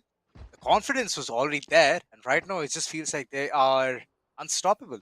So, IDN, unless the next few rounds, you're just going ahead, bringing those frenzies and stingers, rush, and putting it all on count. I don't think so. The rounds are going to be yours. Not at all. Let's just see how they make this push happen, though, on this side. Realm close on the angle. Insult to injury. Still hits the shot. He's looking for the second, but he kinda overflicked it. His crosser was already on them, but didn't really do it in the way that he wanted. Grav looking for another fight. Yuvi's gonna be the thing that shuts him down instead. Satan comes in for backup, and Mimi also goes down. Already down to a 3 versus 2 situation. Not really a position that you want to be in right after losing the pistol round. It was a very crucial kill over onto Grav, but just wasn't enough. Last player standing. Kabir's the last one alive to try and maybe do something big, but I don't really know how he's going to be able to do it. UV with the swing. Does get caught out, but the double peek is just going to be way better. 3 to 11, ladies and gentlemen. Not really a full-on bonus round that they can play in this following round, but considering that they did only invest into a sheriff, the other one was using ghost, they can opt to go in for full buys if they want to. Best to not play a bonus. A lot of teams kind of forget that there are ways that you can force yourself to play with a weaker gun or build up a strategy so that you can guarantee yourself buys in the following round. So you're technically not playing a bonus anymore. You're playing a full-on buy round where you still have enough money to go in for another buy round right after that. A lot of teams are employing this on by utilizing the Valorant's economy against it. Tripwire destroyed. Well, true. The economy game needs to be strong. Oh no. Irv is going to be taken down instantly. Satan on the other corner. Response on point. The second one comes through as well. UV spraying through the smoke. They're not at all allowing anyone to move into a site C. Mimi somehow stopped this entire ruckus. But it's too late. It's too late. Last man standing. Split and okay, 2. It's against 3 men. It's against all odds. Has a reveal to work around things with. That's pretty much it. Just all of the utilities have been utilized. So it's all tough times on him.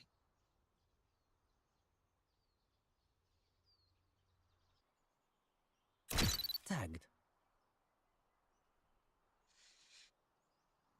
30 seconds left.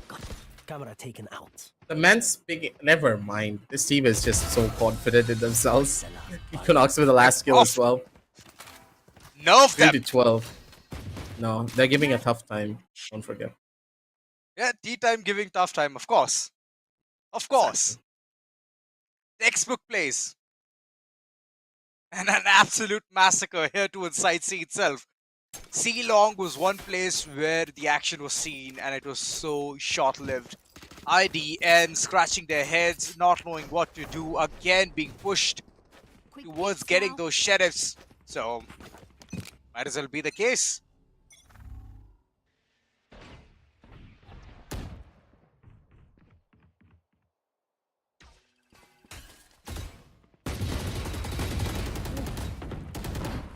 That was close. UV, if you would have died there, a weapon would have been dropped. Split and under a lot of pressure. Satan going ahead, pressurizing again and again. Q on the other corner, trying to equalize things. Revealing area. Right the end. But little do they know, it's a big climb. It's a big climb towards Mount Everest.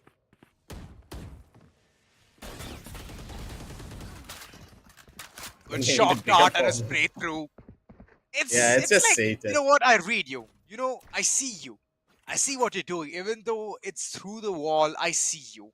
And that's the way T-Time is playing at this point of time. I love how all 3 players, sorry, just looked towards AB and they're like, yes, they're going to be coming from there. Even the operator looked towards that angle without scoping it. He's like, yes, I'm going to no-scope the guy. 30 seconds left. Equinox is just having fun out here. Look at him, just bouncing around, doing whatever he wants. I mean, that's the thing, right? The pressure is already off. They know if it's going to be one round which goes in the favor of ID and it's all right. They can somehow manage to, you know, 10 give away 2 seconds more left. rounds and later on they'll come back even more planted. stronger. And that's one thing which the team is so, you know, built upon, so pumped up. Don't walk into Not the it, it's angle. still not being used. Expert goes ahead. The frag is going to be perfect. It's going to be confirmed. Standing. And one by one, the entire body has fallen. Equinox, even though he had the operator, couldn't do much there. No value whatsoever. A flick. Satan. Information known. Thrifty. Be done, Kexper. Alright. The moment he was about to initiate a backstab, Mimi goes ahead, finish things off. 4 on board, ITN still way too far to even go ahead, hit that equalizer button. Taking a lot more time to do that. 4-12, ladies and gentlemen. As opportunities still being given to the defense to try and close out this game as quickly as possible, but seems as though UV now up to 10 assists. I don't know how he's even getting a lot of these assists. Is it him dealing damage, or is it because of his flashes? Like, it's not like I'm not putting shade on him. Like, Azora's laughing as if I'm trying to calling him out. But no, Yeah, you are. he's doing a good job. He's doing a good job, okay? Alright. Alright, I believe you, Aggie. There's no ill intent behind that, yeah? Good.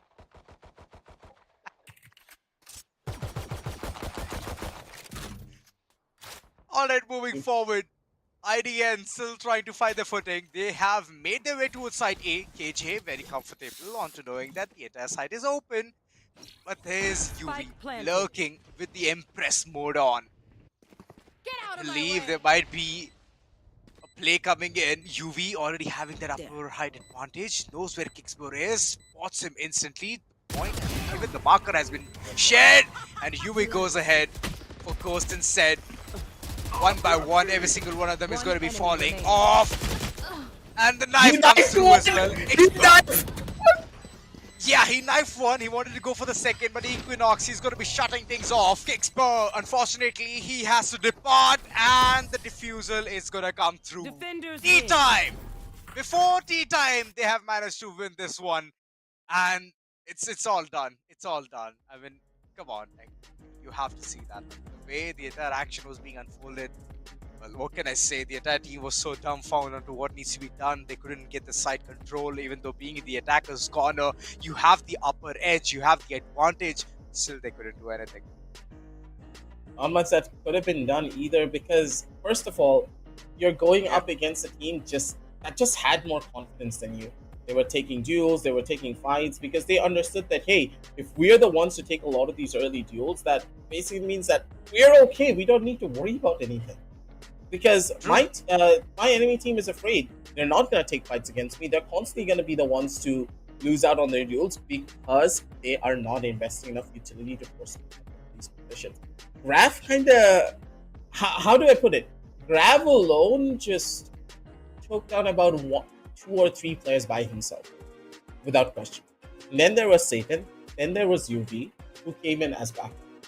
And even if Grav did die, there was always UV close by or Satan close by to come in for trade. That's the thing. The basics of Valorant of this team was just stronger. It didn't matter if they didn't have enough utility to go in and win the fight. They played it together as a team, as a 5-man squad, and they were able to win. The strong basis of Valorant does a lot, and it does wonders to make a team better.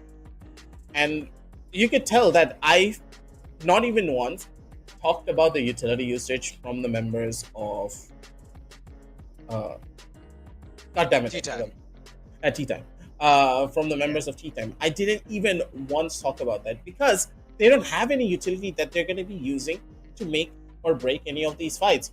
Shock darts were okay, recon bolts were fine. It's just the generic ones that they use. But what was perfect was just the buddy system that they were able to utilize, and the trade game was on point.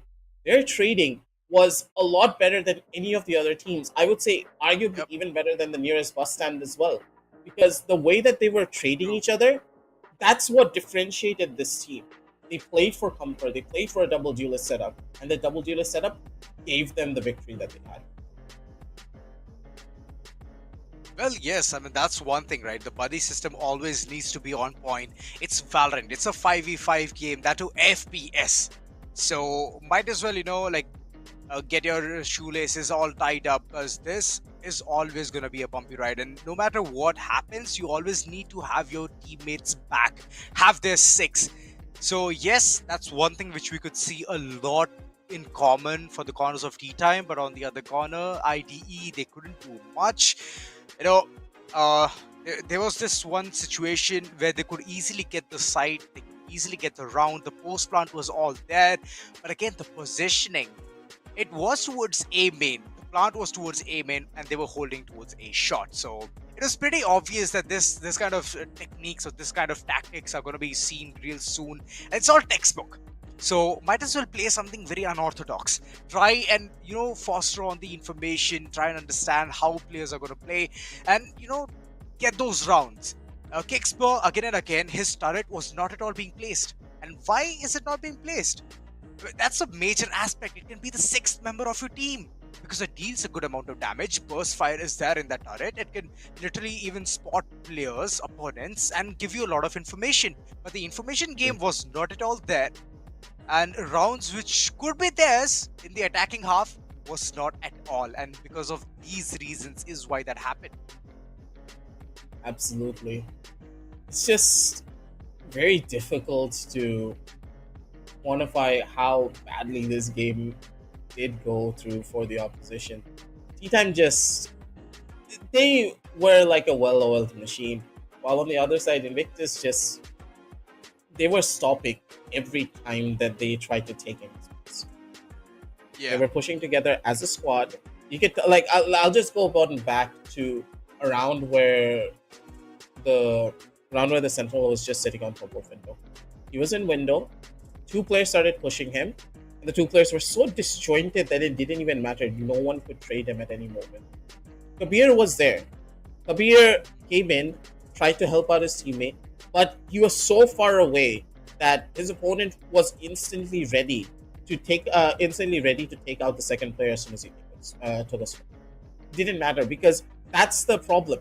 They didn't even talk to each other that, hey, I'm gonna take a fight, I'm gonna take a swing.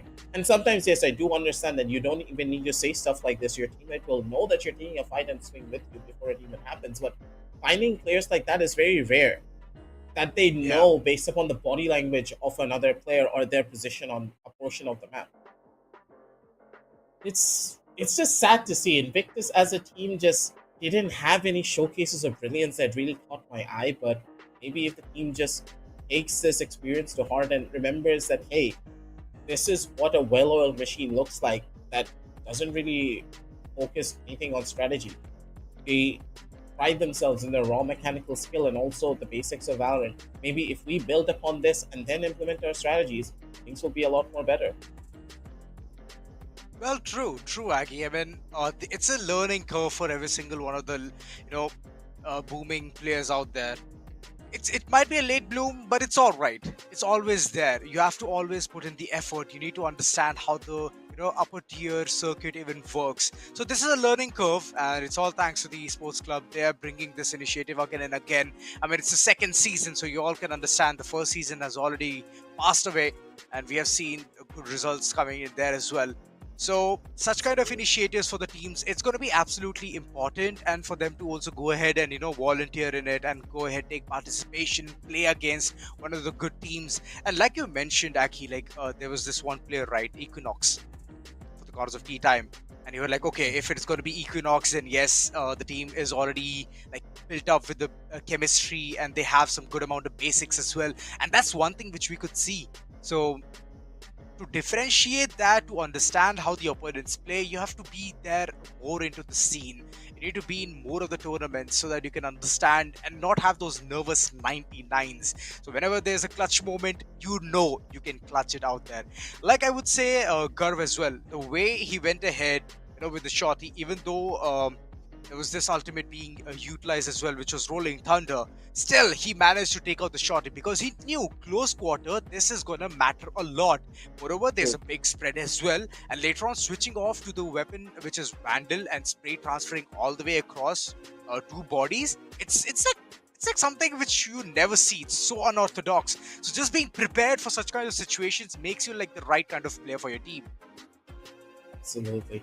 Plus, at the same time, you could see that the Omen placed the smokes according to what could be coming in towards him. Yeah.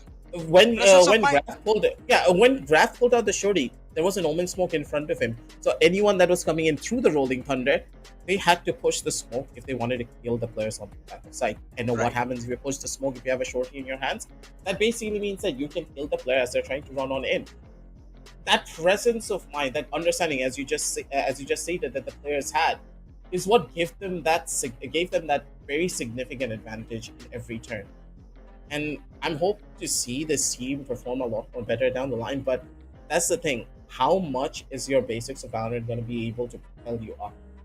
This double duelist composition, yeah, it's strong, but it doesn't mean that it's the end all be all. When you go up against other much more experienced team, even the nearest bust, and yeah, as a squad, that team has strong basics. They know how to play based upon their utility as well. That's what's going to be a problem. Once a team knows how to utilize utility, they can shake your basics, and unless you have good utility usage yourself, you're not going to be able to do the same. Getting into the scorecards again one more time to see exactly what's been happening here. Satan is going to be the one who's at the very top instead, which is a very big surprise. We didn't expect Satan all to be... kudos to the last round, right? Satan, Yeah, the yeah. way he clustered out, the man count advantage which was there for the corners of Invictus, that was snatched by Storm. So all kudos to Satan. That's the reason you can see him with 23 kills. And I can still see Yui with 11 assists. 11 assists! Stop throwing shade onto this man. And I know, you threw the shade, I'm piling on top of it. That's the difference. I didn't throw the shade. Never mind. I'm kidding, guys. I mean, UV, the way he has stepped up for the team, it has been big time.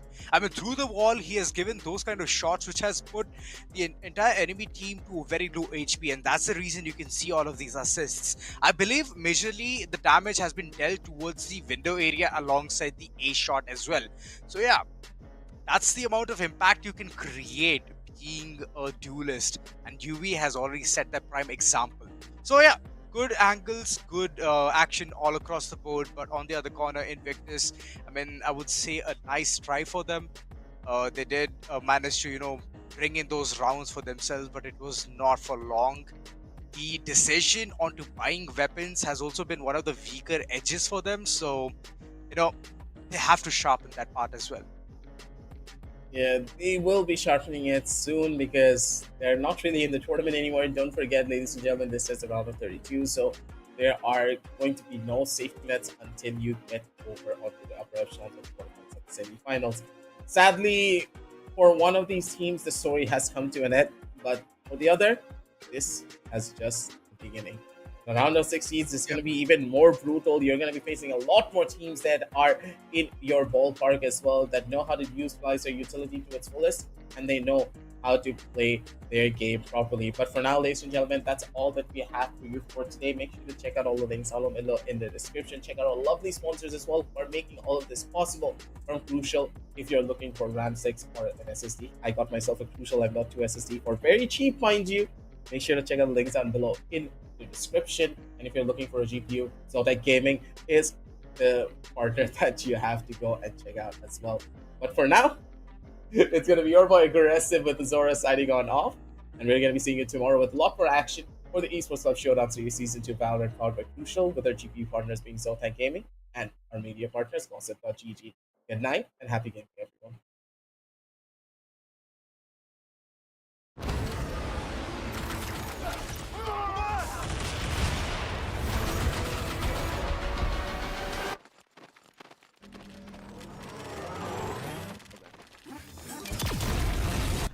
When are you gonna upgrade your system?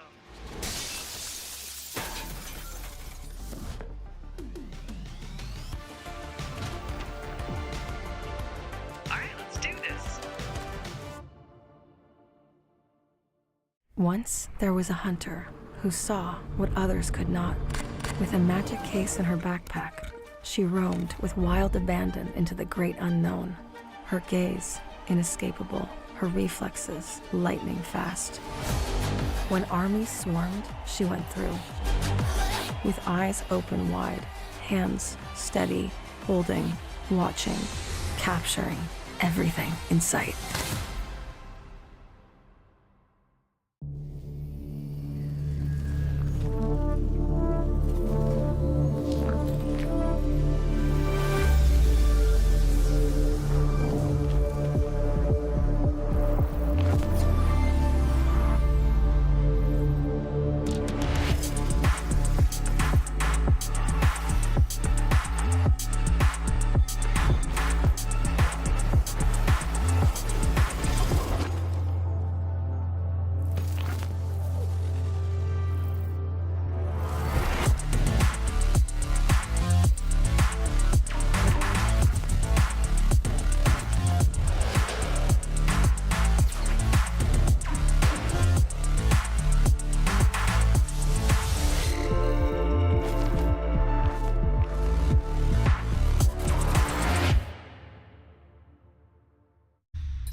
The Crucial Pro DDR5 RAM kit comes with a sleek, modern look that will complement any build.